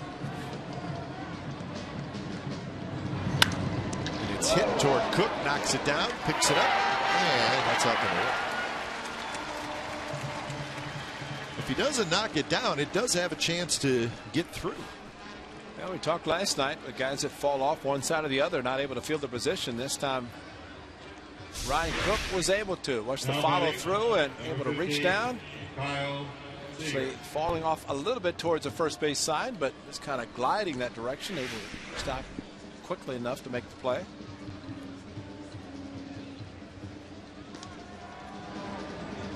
The one out for Seager.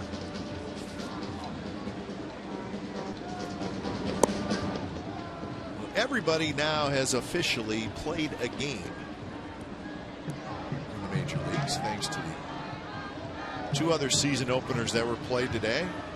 The Orioles beat the Rays in St. Petersburg 7-4. Sellout crowd at Tropicana Field, over 34,000, but the Orioles scored 5 in the 7th to take the lead, and the Orioles win it. And the Indians beat the Blue Jays 4-1 in Toronto.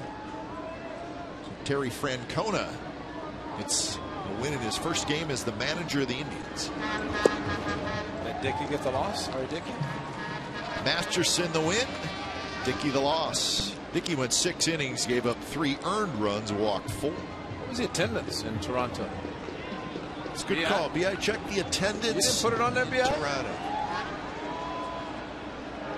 Wow, B.I. Come on. I mean, that's the biggest thing. Are they coming back in Toronto? I mean, they've got a team that they expect to win. I'm going to guess 48,000. That place holds a bunch, right? 4 million whenever they were hot back in the early 90s. B.I. will eventually get us the attendance, for sure. A little bit low on 3-1. It's a 1-out walk to Seager. So Seager has been on base 4 times, single, double, and 2 walks. Now batting, number 8, Kendrys. 48,857 in Toronto. So I was guessing. That's pretty good credit. Well, they were averaging over 50,000 a game when they were driving the 4 million. If you do the math, 81 home games. Yep. It got so bad they started putting fake people in the seats. They couldn't throw them, so put cardboard bodies in there. As Drupal Cabrera hit a home run for the Indians in that game. So lots of high hopes for the Blue Jays, but they lose their home opener to the Tribe. And Texas shut out Houston 7-0. We showed you highlights of that with Yu Darvish 1 out away from a perfect game. Could not quite finish it off. Rangers get their first win either way.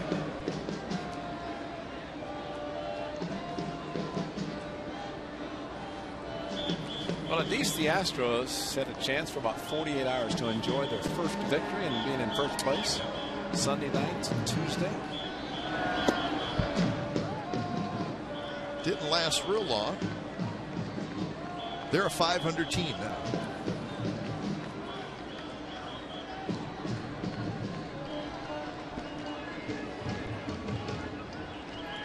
(2-0) the count to Kendrys Morales. A big RBI hit in the 5th inning. Came with 2 outs for Morales. And now 3-0. Not know exactly who it is in the bullpen, but it looks like Iwakuma's night might be finished as a reliever in the pen for the Mariners, indicating that he's ready and maybe come in. I believe it's Caps. Yeah. Carter Caps. We saw him last year, Ray. Remember, and he was nasty. It's going to get warm at the Coliseum when his heater lights up. Morales with another walk. When you're away from the Bay Area and can't watch the A's on Comcast Sportsnet, take the team with you with MLB.TV. Watch every out-of-market game live online on your favorite mobile and connected devices in HD quality with MLB.TV Premium. Visit MLB.TV today, MLB.TV. Baseball everywhere. There's not a lot of MLB.TVs. I mean, once is enough, isn't it? I think I've heard you read it better, smoother, but it's early. But they've added the MLB.TV too many times. You know, it's like saying Seth Smith real fast. So what do I have to go to? MLB.TV. So 2 on, 1 out. So Cook has walked back-to-back hitters.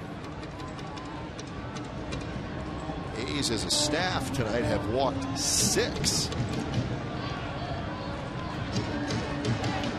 Now Michael Morse. So this will be a good matchup. Cook, great slider. Morse, lots of power. Instead, let's go with the heater just above the hands. Yeah, that's the location. Remember earlier that Jared Parker was trying to get the fastball into Michael Morse and did until they tried to pitch him outside. That's when he went deep to right field.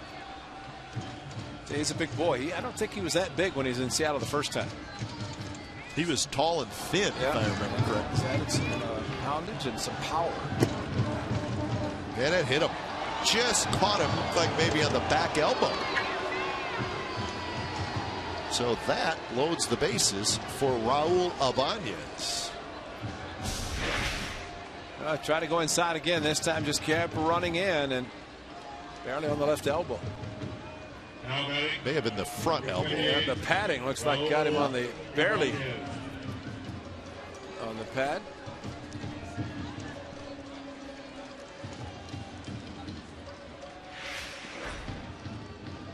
Scribner gets up.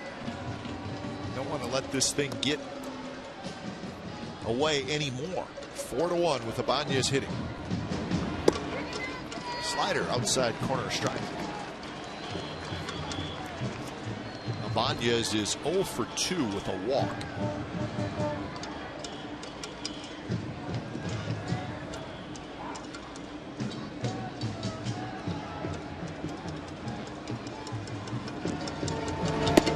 Not close, 1-1. Ibanez last year was with the Yankees, his only year in New York. Hit 19 home runs in 130 games. Of course, in the playoffs, he was ridiculous. Especially for the Orioles, in one game, he was ridiculous. Yeah. There's the good fastball again, and Ibanez was tardy. It's a great fastball, and inside, the tailing action coming back towards the middle. It's a good formula if you can get it in there and tie up a lot of hitters. 40 years old is Ibanez. A little emergency swing there, hit it right off the end of the bat.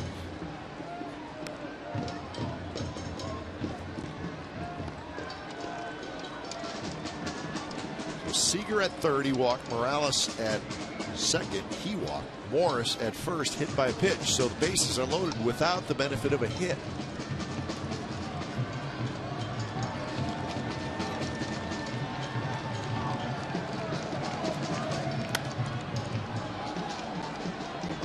Doing a good job of hanging in there.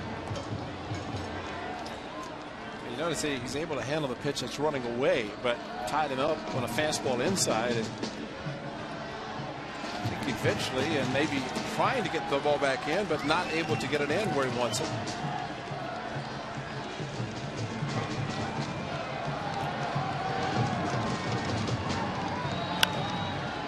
A pop up, shallow right. Sogard back. And he's got it, and that's a big out for Cook. As Ibanez tried to wait on that slider. Took a little while, but finally the umpires called an infield fly rule once they saw Sogard go out. But the slider just almost an emergency swing again just to protect. Could not drive the slider, the curveball from Ryan Cook. So here's Smoke.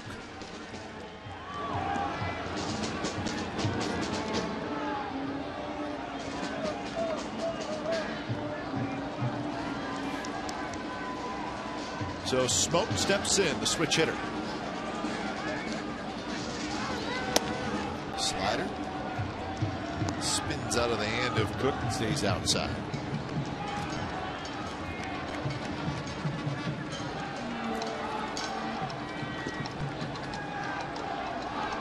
Cap still throwing in the Mariners bullpen. Cook slipped a little bit, 2-0.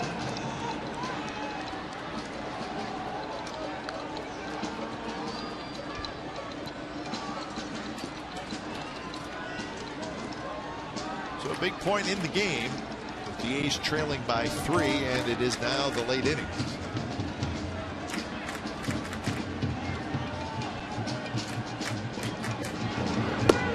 Missed again, 3-0. The ball runs that much, you have to set up inside. You have to adjust for the movement because it just keeps leaking outside and Smoke is not being tempted. Again, look at the Ibanez at bat. He had success. Cook did when he was pitching inside.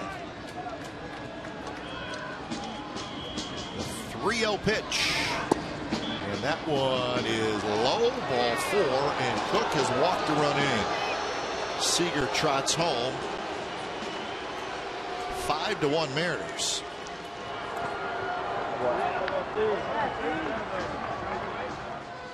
So Cook has walked 3 and hit a batter. So that's going to do it for Cook. Scribner will come in, a run in, and the Mariners have them loaded.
Gold Glove of your own on Friday, April the 12th. 10,000 fans will receive a Josh Reddick foam Gold Glove, courtesy of Comcast Sportsnet California, when the A's outfielder is presented his 2012 Gold Glove Award before the A's host the Tigers. For more information and tickets, call 877-493-BALL or visit OaklandAthletics.com/tickets. Not your typical Rawlings Gold Glove that he's holding, but it's going to suffice. You know, it'll be a nice little giveaway.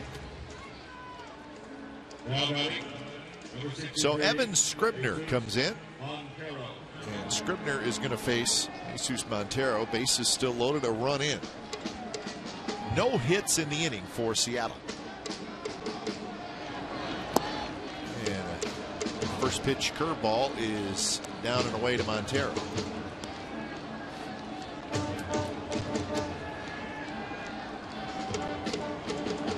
Scribner is the 5th A's pitcher tonight. Parker, Blevins, Neshek, Cook, and Scribner. And that one misses. 2-0. Again, no place to put him. A's pitchers have walked 7 tonight. Well, they not only had 3 score already, but they've contributed to already getting more base runners and helping those runs score. That's a good pitch there. Montero thought it was a little bit low, but looked like a strike, and it was called a strike by Angel Hernandez.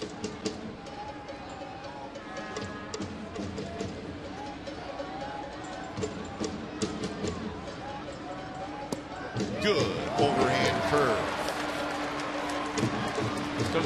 Hernandez stayed with that one because that was a very, very good curveball. The umpire calls it too quickly. It seemed to be high, and they don't give him the strike, but that definitely was a good strike. Fastball low, so full count. Everybody's moving. Very fine season for Scribner last year.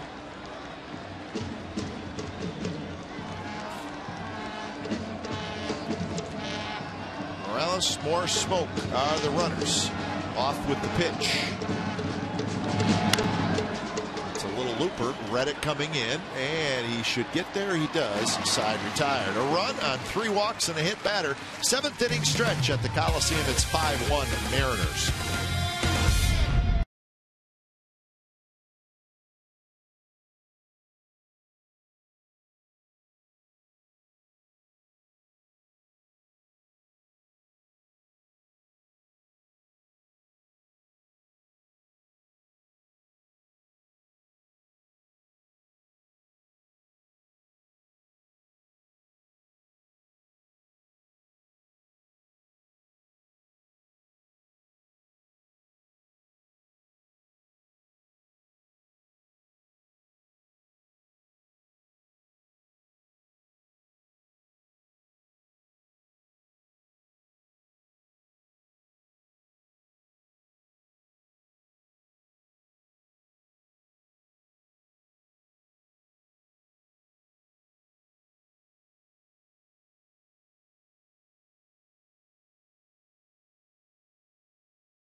They trail 5-1. It's the bottom of the 7th inning.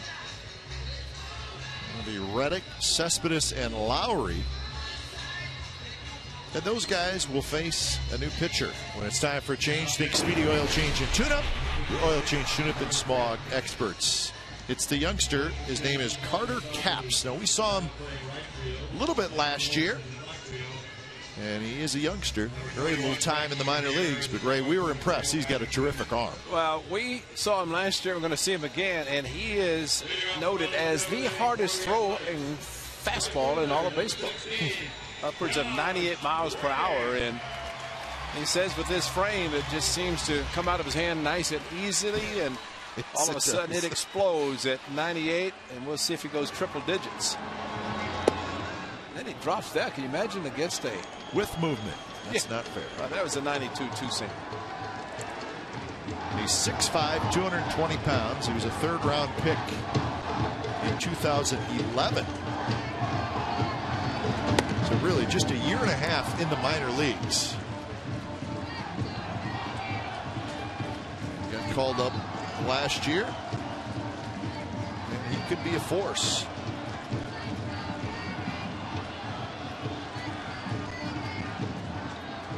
1-1 pitch to Reddick. Runs outside at 93 miles an hour. I tell you, it's a little strange to see his delivery and to be as tall as he is and kind of drop down a little bit as he does. And that's just would not expect to see that.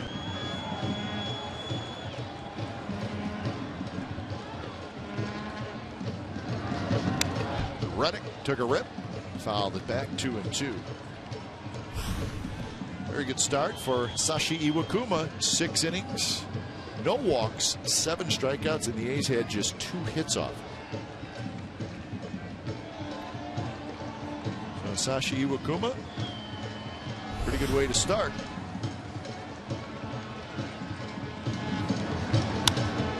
Reddick got jammed, pops it up. Room in foul territory for Seager. He's got it.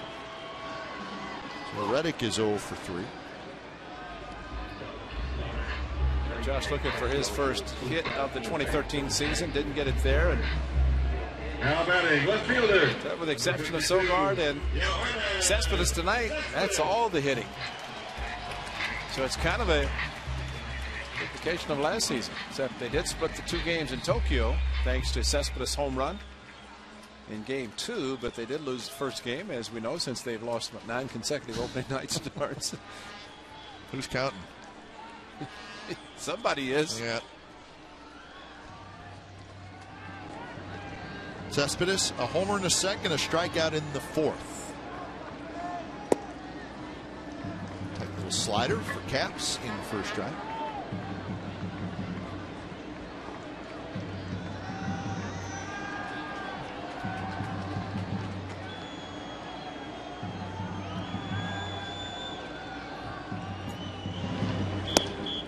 Sweeping slider that time, and it's 0-2. The Mariners have made some changes in the outfield. Defense, we'll let you know what those are in just a moment. Morse is now in left field. The new guy in is Gutierrez.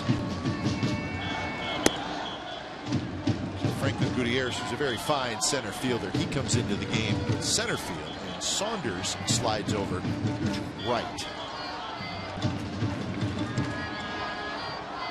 So Raul Ibanez is the player that's now out of the game. 1-2 pitch, got him swinging. See, that's where he could be very tough on right-handers. He threw 1 fastball at 96, but kind of a drop-down slider, almost unhittable. He drops down there to a right hand across his body a little bit, and nails the outside corner with the slider, going hit very hard. So after hitting a slider off Iwakuma, Iwakuma struck him out with a fastball and then a slider. Strikeout victim by Caps. His reputation, such everybody's looking for the good fastball, and it's not really shown one, just the one that's been decent. That one a bit inside to Jed Lowry, who has struck out and hit a fly ball to center field. A deep fly ball to center field that, being a hot day in the middle of the season, it may have won out. Well, that day game on Thursday might have gone out. Yeah. That's going to be a difference. And I think any player that joins the Athletics and plays their first couple of games at nighttime at the Coliseum, and remember the exhibition games were 2 in San Francisco, 1 in Oakland, was a day game. But the ball seemed to be carrying well in San Francisco, warmer evenings. It's disappointed players when they hit the ball well and they think they've hit it far enough, well enough, it just doesn't travel. And it's one extreme to another as well. In Arizona, you could not hit a ball your best and it'll still leave. It's almost like using aluminum bats and then coming to the wooden bats with no wood or poor wood.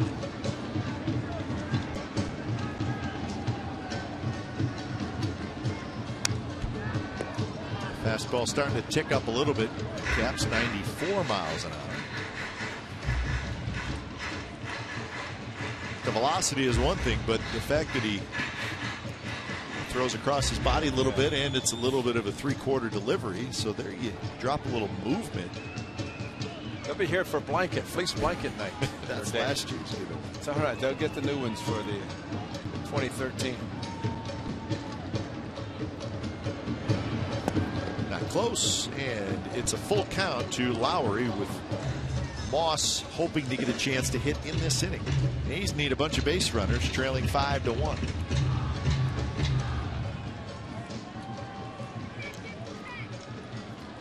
"13 consecutive A's hitters have been retired. Just having trouble getting something going. It's a liner just over the glove of a leaping Brendan Ryan. So Lowry has a hit. It's his first hit for the season. Good swing with a fastball. You figure that this guy's reputation shows that he throws fastballs in the upper 90s. He's not going to mess around, especially with a lefty. He gets a 3-2. Fortunately, Ryan might have mistimed his lead. Started and he had to always hit too hard for him to go into that. I don't think he was going to get that one. No.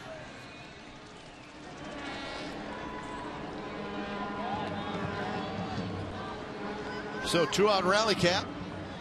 Here's Moss. That's the good fastball there.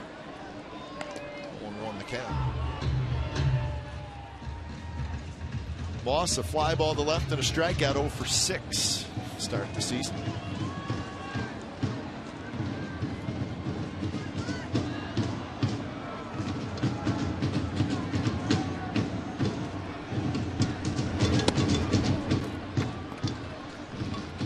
So Iwakuma, 6 innings, Caps working here in the 7th.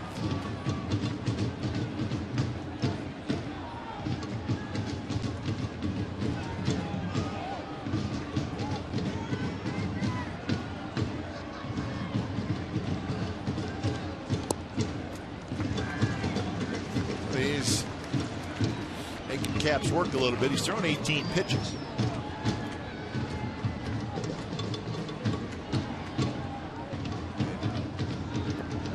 There's nobody in either bullpen. This is his inning.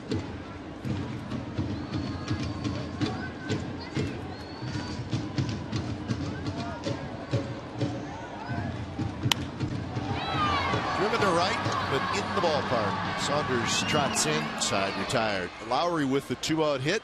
Nothing else for the A's, who are headed to the 8th. 5-1 Seattle.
By Brandon Moss, just in smoke, diving stop, great play by Brandon Moss, feeding nicely to his pitcher Jared Parker, covering Parker, catching the ball and then tagging the bag. But Brandon Moss, a very nice play. Here's a forward right choice, and I like the idea with the Mariners leading the A's that Delaire keeps it positive on the A's side, showing the defensive play of one Brandon Moss, who turned out to be a very good first baseman considering he was an outfielder in AAA last season. So top of the eighth, Scribner will stay out there. Came in for Cook last inning. Cook ended up 2/3 of an inning. Walked 3, hit a batter, and gave up 1 run. Ackley, Ryan, and Saunders, top of the 8th. First pitch from Scribner is low.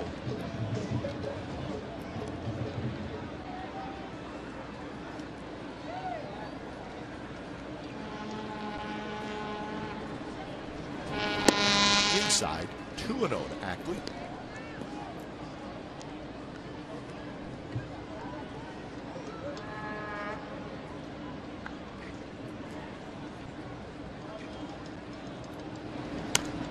These pitchers struggling to throw strikes has been an issue tonight. 7 walks. Now that's surprising because one thing Kurt Young was proud of his pitchers during spring training is the fact that they were pretty consistent in the strike zone. I think the first couple of games in Arizona, it was a little bit harder for the pitchers to throw strikes, but after that they settled down and in the strike zone and forced the hitters to put the ball in play like that. Just say, here it is, hit it. 3 passes will kill you quicker than anything. Slows down the game, puts runners on base without making contact, and all of a sudden look up, and tonight 3 have scored. Line drive, Cespedes got a good jump, grabs the line drive. So out number 1. Tomorrow night it'll be a pair of left-handers, Joe Saunders and Tommy Milone. Milone, very nice season last year, 13-game winner. Saunders, free agent signing for the Mariners. And again, tomorrow's game will be televised. Special location, Coffee TV 20, Cable 13. It's a one-time only due to an overload of sports here on Comcast Sportsnet. So again, Coffee TV 20, Cable 13. It's channel 20 for DirecTV, Dish, and AT&T U-verse. Over the air is 20.1. And on Comcast, we're 13. And in high definition, it's 713. I hope you find it for watch us tomorrow on Coffee.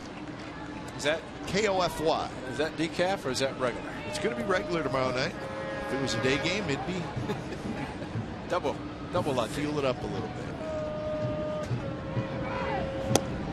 Curveball stays high. 1-1 to Ryan, who's 0 for 3. For Evan Scribner, his first ever opening day roster spot. It's very excited for him last night to be on the roster. He found out Saturday after the game that he had made the team, and after being called up to San Diego 2 years ago. Last year pitched well, but first time to be introduced in the starting foul line for opening night.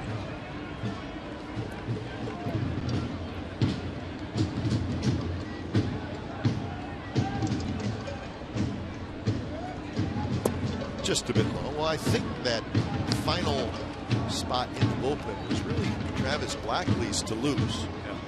Yeah. But Travis really struggled. I mean, he did not pitch well at all in Arizona, and you're right, he did lose it. Well, in talking to him, he realized that he had a couple of bad outings that affected his ERA, and then all of a sudden the pressure on himself to try to get it done. And when that happens, it's not good. And the fact is, as Evan Scribner said, a lot of relievers vying for the final spot. Now batting, number 55, smile on his face after he walked out of the skipper's office Saturday after the game that we televised, and was informed that he's going to be one of the relievers.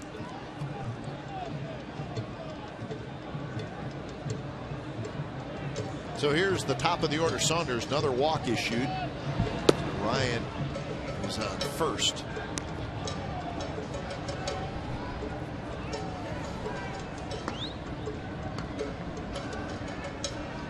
The Mariners bullpen is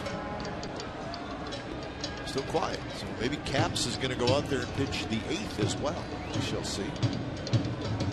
There's nothing going on down there right now.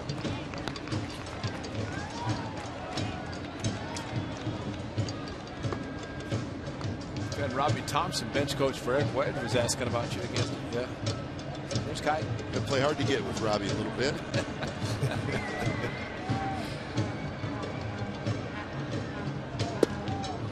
Changeup in for a strike.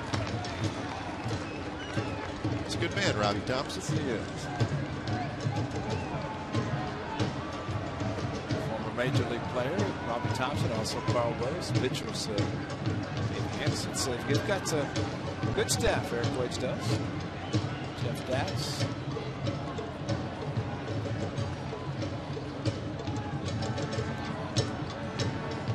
They're happy. Things are working well for the first 2 games of the season.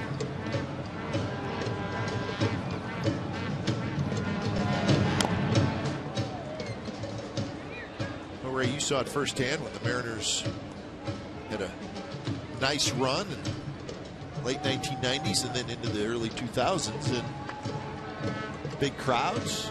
And Lupinella. I mean, if they get to that point again, I mean, it can be a very good baseball town. Beautiful ballpark. They got to win some games. Nice play. Boss throw to second, back to first, and it's not quite in time, but a good job getting the lead runner. So Saunders is aboard on the fielder's choice.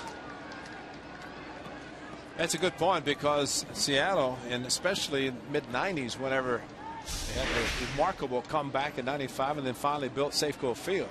Now batting. Brandon Moss, a little bit harder throw this time to Jed Lowry. Lowry continued to throw with Scribner at first base, trying to turn the double play, unlike last night where there was not enough time to get the pitcher to cover first base, so Lowry did not throw it. Brandon Moss, frustrated as he might be swinging the bat, he's playing very well defensively. Did you win as many games as the Mariners did? 116 in 2001. You'd figure that if you win that many games, they go wire to wire, but they just could not do it. Now we do have action. It's the lefty Oliver Perez.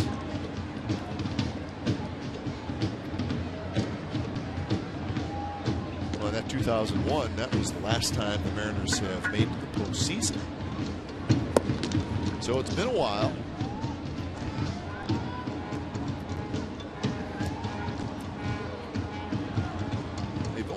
Postseason 4 times in their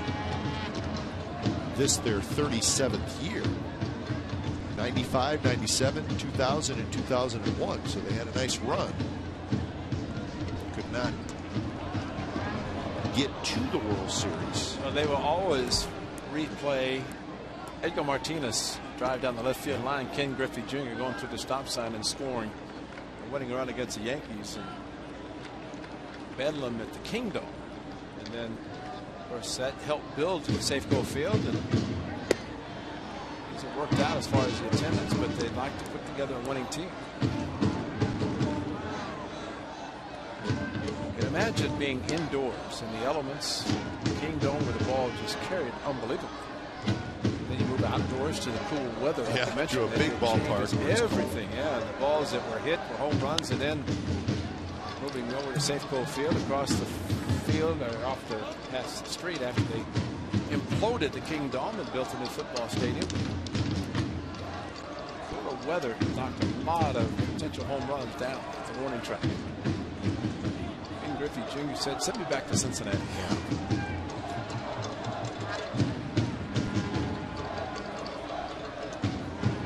A's have not been able to get Kyle Seager out. He is standing in the batter's box right now. Single, walk, double, walk. And he has scored twice. So he and Saunders have done a nice job at the top of the order. Runner goes, and a big curveball, swing and a miss in the count. Now even at 2-2, but it's going to be a steal for Saunders, his second stolen base tonight. Well, pitch, pretty good pitch to run on with a slow curve, and again, Jaso out from behind the plate started, and then the transfer just wasn't there. Maybe you saw the type of jump that Saunders got, and then combined with not being able to get a good grip, decided not to throw. 2-2 pitch is bounced foul.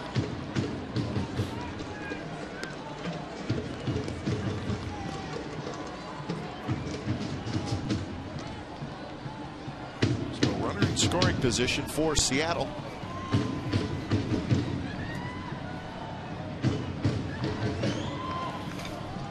So I got all the runs, Ray, coming with 2 outs tonight. Is that correct? Yes, that is correct. Little flip job, left field, and it's going to drop fair, and another run's going to come home. And Seager will get to second as the ball trickles away from Cespedes into the bullpen. So another 2-out RBI hit, this one from Seager, and he has killed the A's tonight. So it's 6-1. Well, it just seems like no matter what happens, and Seager, as hot as he is, he was hot last year, and coming into the 2013 season the same way. Ball spun away from Cespedes. He started to throw. He was not going to throw out Seager at second anyway. But this run also a result of a walk that Ryan walked, was forced down by Saunders, but it's a 2-out stolen base, and yet another run. Kendrys Morales, his 5th at bat. He's 1 for 3. Drills one to center. Coco spins around. He's going to get there. He's got it side retired. A run and a hit. Another walk, and it is 6-1 as we head to the bottom of the 8th.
No way!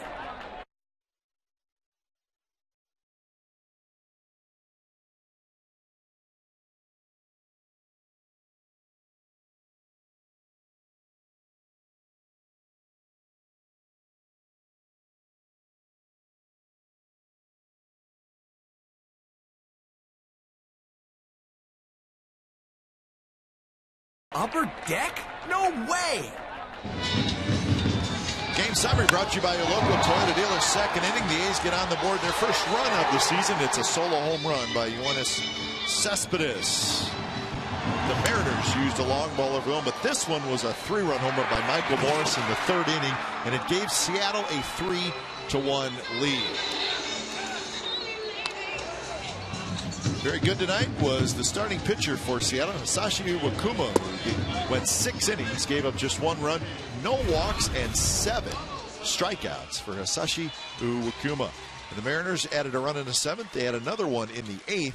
6-7-0 for Seattle, 1-3-0 for the Athletics. So the A's have lots of work to do with 2 at-bats left. Carter Capps to face Josh Donaldson. On deck is Smith and then Sogard. Couple of lefties coming up, so it could be. That is what Oliver Perez is getting ready for out in the bullpen for Seattle. Perez is the lefty. Pop up. Montero Mask off, and he squeezes it, and that's out number 1. So Donaldson 0 for 3 tonight. Just think when they break out. It's going to come in bunches. Right. So here comes Smith, and looks like they will leave Carter Capps in the game. You know, the last thing a team should do that had the success the A's did last year is be frustrated if it doesn't start out the new season the way it ended last year. I think a lot of people expected, but it's hard to duplicate that type of a season, that type of a run. Plus, it's not even warm yet. That's right. Maybe in Arizona, 85, 90. It's not Arizona. It's going to be a beautiful weekend in Arizona. Yes, it is. Starting Friday. 1-0 to Smith. 1-1 to Smith. Says Smith, a strikeout and a ground out.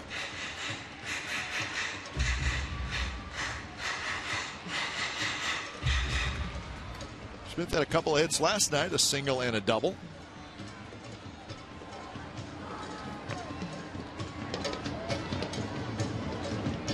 Facing Carter Capps. Took a little off, so there's the third pitch of his arsenal. He's got that sweeping slider, and he just threw a very good changeup. He's showing off now. Yeah, that was nasty. I don't think you're expecting that from this guy.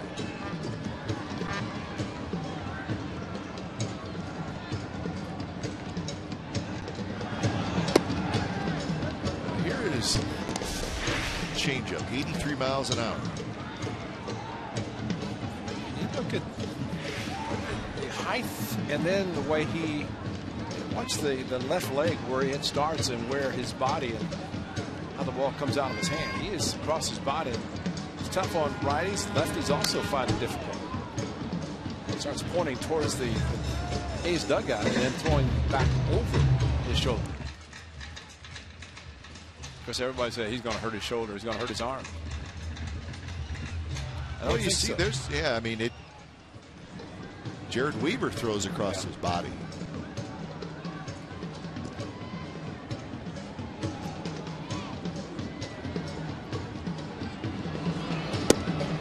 Right there, but call the ball. 3-2. Wow. Look at the front leg coming right at you. This, where did it miss? I have no idea. That's strike.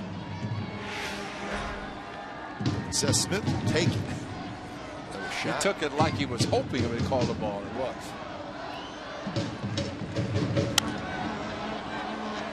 Good swing at that one. Fouls it back.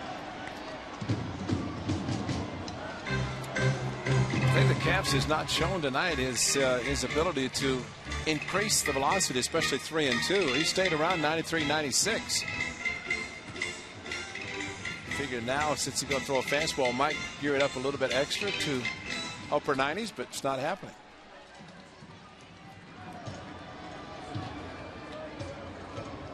Another 3-2 to Smith. Fouled straight back.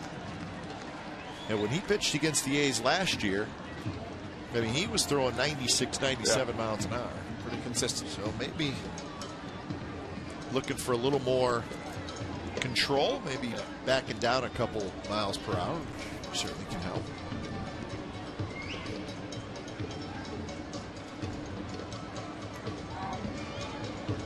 Pitch number 30 by Capps, and he misses inside. So Smith gets the walk. The A's have a one-out base runner here in the bottom of the 8th. So that's the first walk issued by the Mariner pitcher. And that wasn't a fastball.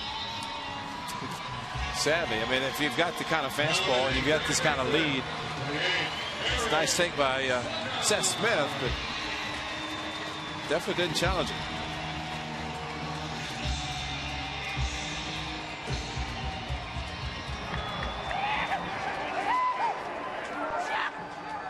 So Sogard steps in. Singled in the 3rd inning. Also hit a fly ball to center field. Hit it pretty well in the 6th inning.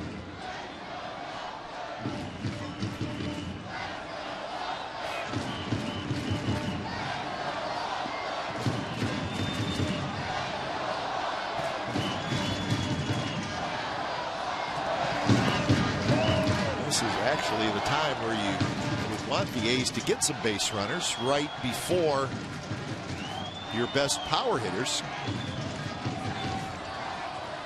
Coco, appreciate you saying that. Yeah. No better way to get back at a game than a 3-run home.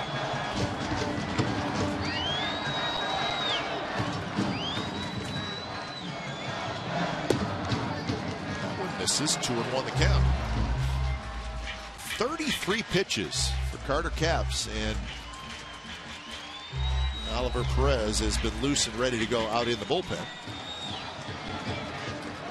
Might turn Coco around right-handed as Eric White did last time with Furbush coming in, walking him as he did. So you may be thinking, well, Eric Wedge, you got a lefty in your bullpen, and you got Smith and Sogard lefties. Why don't you bring the guy in? Well, if you bring him in, Bob Melvin's going to pinch hit for Smith and Sogard. Right. But he may not hit. He's not going to hit for Reddick. Right. And not for Coco. Exactly. He will for Jaso if it comes to that. But A's would love to see a couple of runners, if not the bases loaded.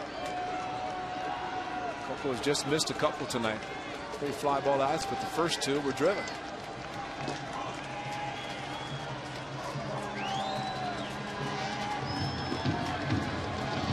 Three and 2. Smith not going anywhere. The ball's hit to Smoke. Great play. Turns around, runs to the bag, and that is out number 2. Terrific play by Justin Smoke, and that's where it helps to have the glove on the right hand. Absolutely. If he's got the glove on the other hand, he probably does not make that play. He comes and steps out and just throws his body in. That's a first and third, robbing Sogard. Spring training, that's a hit. That's how great he was going, but not tonight with a great defensive play. Smoke can play some first base. And he just kept moving. That extra step that he took when it came off the bag after holding the runner. So when it's time for a change, think Speedy Oil Change and tune up your oil change, tune up and smog experts. Oliver Perez coming in.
Trying to keep the A's from stringing together some hits and some base runners.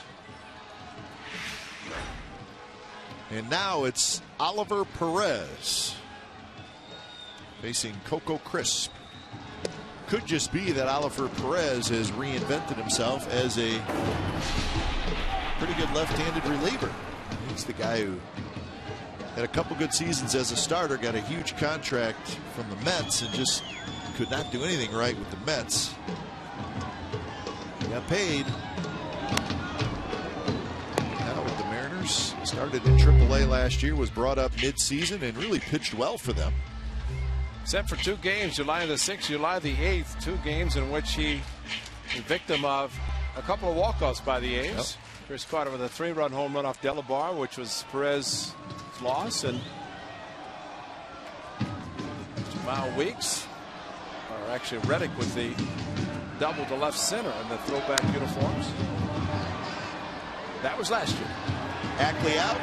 Ackley's got it, side retired. A's strand a runner, and we have hit the 9th inning in Oakland. 6-1, the Mariners lead.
Today, 10,000 fans will receive an A's Pet Calendar sponsored by Central Garden and Pet when the A's host the Detroit Tigers. For more information and tickets, call 877-493-BALL or visit oaklandathletics.com/tickets. There they go. Got Balfour coming in for some work. Not a safe situation. They'd love to be doing that, but he needs the work, so he's coming in a pitch. And the fans in right field are in the Balfour rage. Right. When it's time for a change, think Speedy Oil Change and Tune-Up, your oil change, tune-up, and smog experts. So Balfour comes in after the terrific season last year. A little knee surgery in spring training. Nothing serious. Got it taken care of. He's on the bike the next day. Made a handful of spring training appearances. He's ready to roll.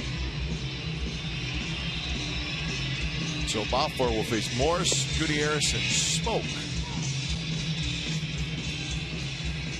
Leading off the top of the 9th inning for Seattle, number 38, Michael Morse. So here's Morse, the big hit in the game, a 3-run homer back in the 3rd inning.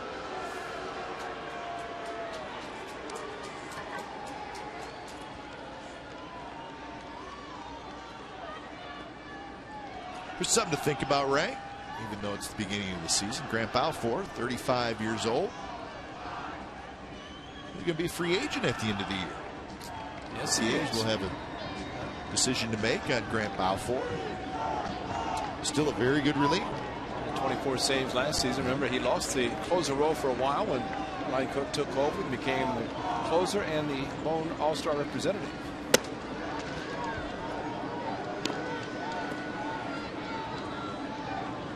There was one very unhappy Balfour. Grant Balfour was unhappy when he lost the closer role and regained it.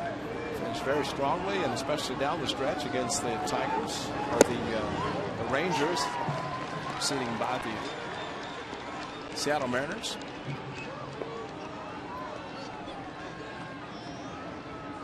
'18 consecutive saves. It's 1 out away from a perfect game. That's right.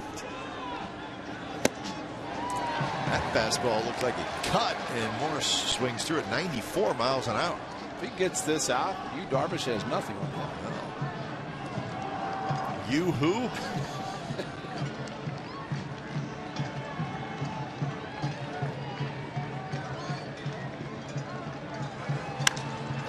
That was hit to center and hit well. Coco to the wall, and it is gone. Wow. Center field. Morse has a 2-homer game. That was a big boy.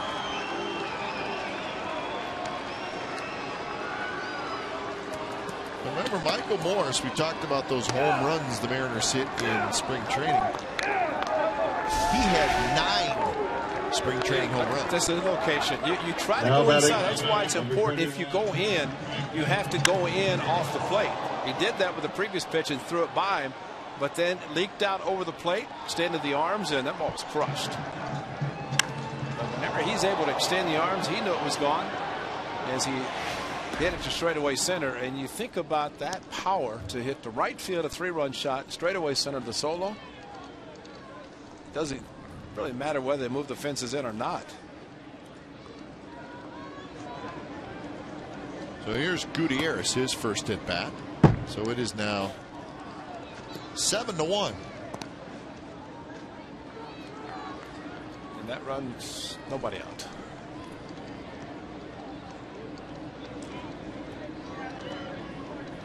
Gutierrez played last night. He was 1 for 4, and that one hit was the big hit in the game. 2-run single.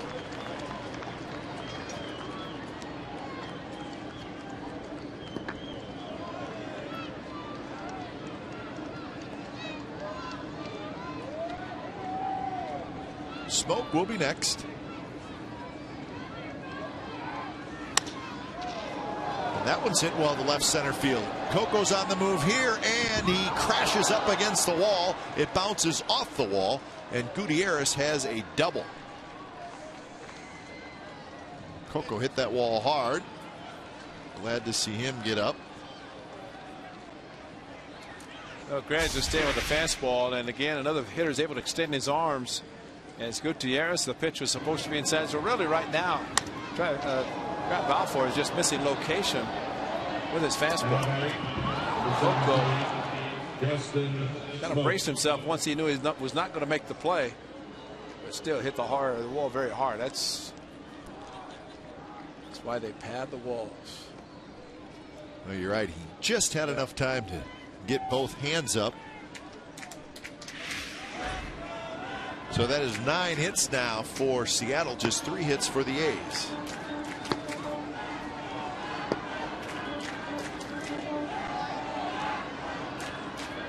First pitch to Smoke is way high. Couple of walks tonight for Justin Smoke. One of them came with the bases loaded. That was in the 7th inning. So that's how he picked up his first RBI of the year.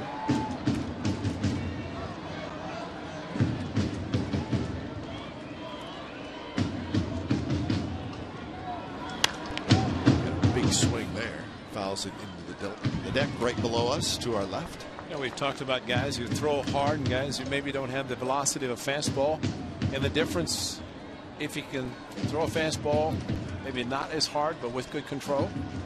Difference in someone who throws hard and happens to miss his location. Major league hitters they don't have a lot of time to make a determination whether they're going to swing the bat or not, but they can extend their arms, and a mistake pitch is thrown. Power hitters are going to take advantage of it. Smoke is able to lay off the breaking ball. So 2-1 the count with Montero waiting in the on deck circle.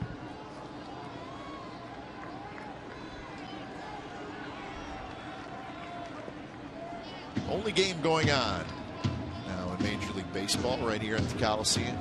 Game to the 3 finals in the American League, and that one chopped over the mound. Lowry right near second base. So that's out number 1 with Gutierrez going to third.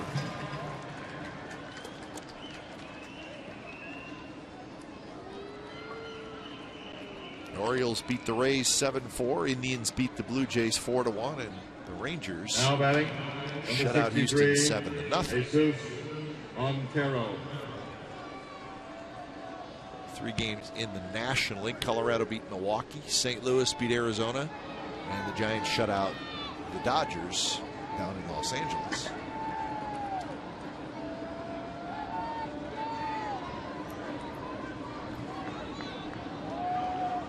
So here's Montero, who is 1 for 4 tonight, 1 for 8 on the season.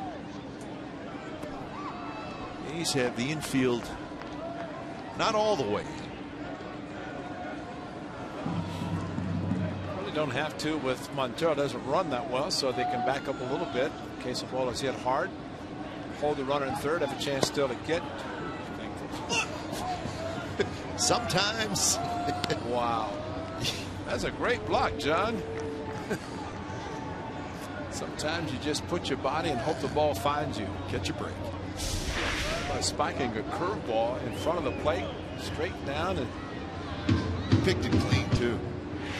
Your catchers are amazing. That was luck, and he would be the first to admit as he came up with catcher's mitt about 3 feet off the ground. Montero wished he would have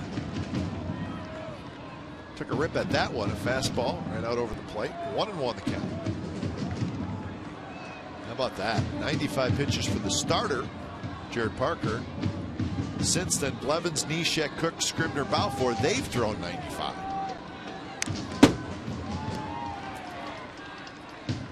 That's a lot of pitches. And Too many product pitches. of a lot of pitches is a lot of walks. Yeah. The A's have walked 8, and they've only struck out 2.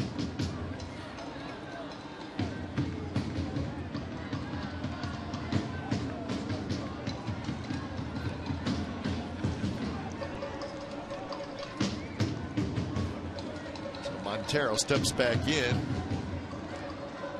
Chance to knock in a run.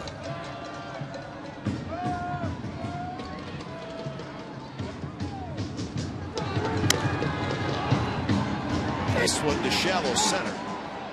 Sogard, he's got it, and that's out number 2. So Gutierrez has to stay at third. And that'll bring up Ackley. Well, I would think for a guy whose job is to knock in runs. Get in a game like this where it's become a bit one-sided. You got a runner at third, you got 1 out, you got the infield in. And you don't get him home. Boy, that'll drive a guy crazy. No matter what the score is.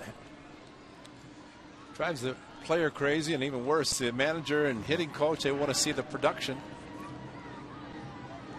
Remember when Justin Smoke was congratulated by his teammates, moving the runner to third, less than 2 outs, but I hope if you do that, you get him in. They're not going to do it. Moss stays with it and then hustles to the bag and just beats Ackley. Side retired. Michael Morse, his 2nd home run of the game. Another run for Seattle. It is 7-1 as we hit the bottom of the 9th.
Morse acquired by the Mariners for one thing, to hit home runs, and he's done it twice tonight. There's a 3-run shot, the big blow to right field off Jared Parker.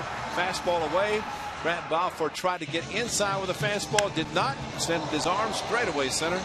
2-home run night for Michael Morse. And Seattle Mariners in the acquisition of the big, powerful right-hander.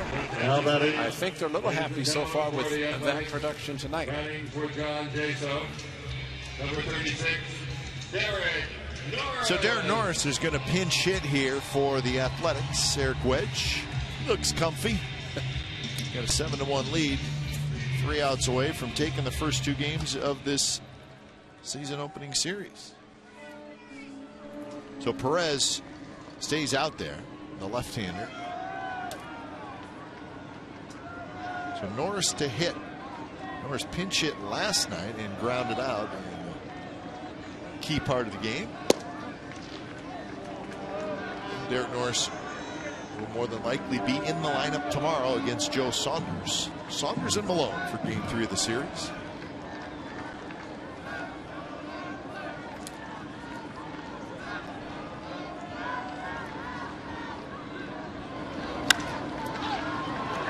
Popped up right center, shallow. Gutierrez takes charge as the center fielder should, and that's out number 1.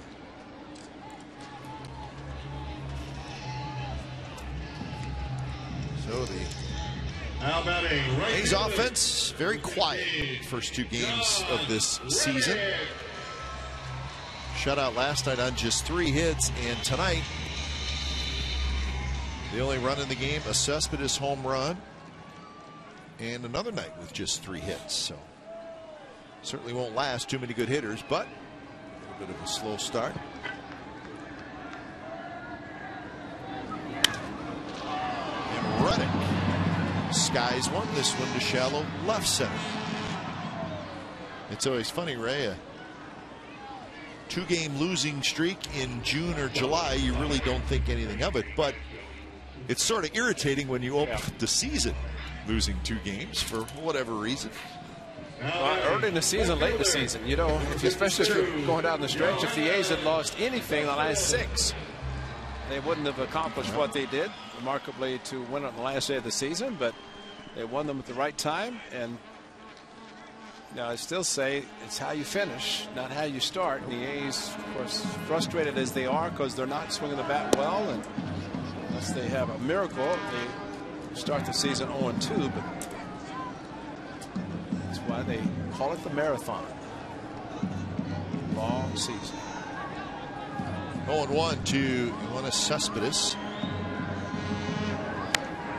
Since the home run in the 2nd inning, Cespedes struck out swinging in the 4th and then struck out swinging again in the 7th.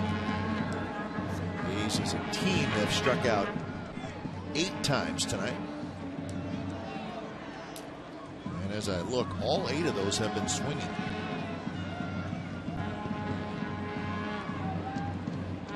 So Perez ahead 0-2 of Cespedes.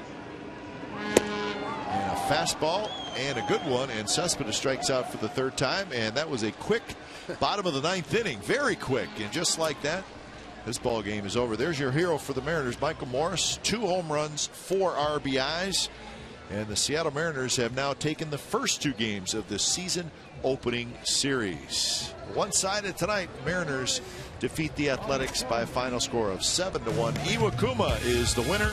Parker is the loser. You've been watching Oakland A's baseball on Comcast Sportsnet California. Don't go away.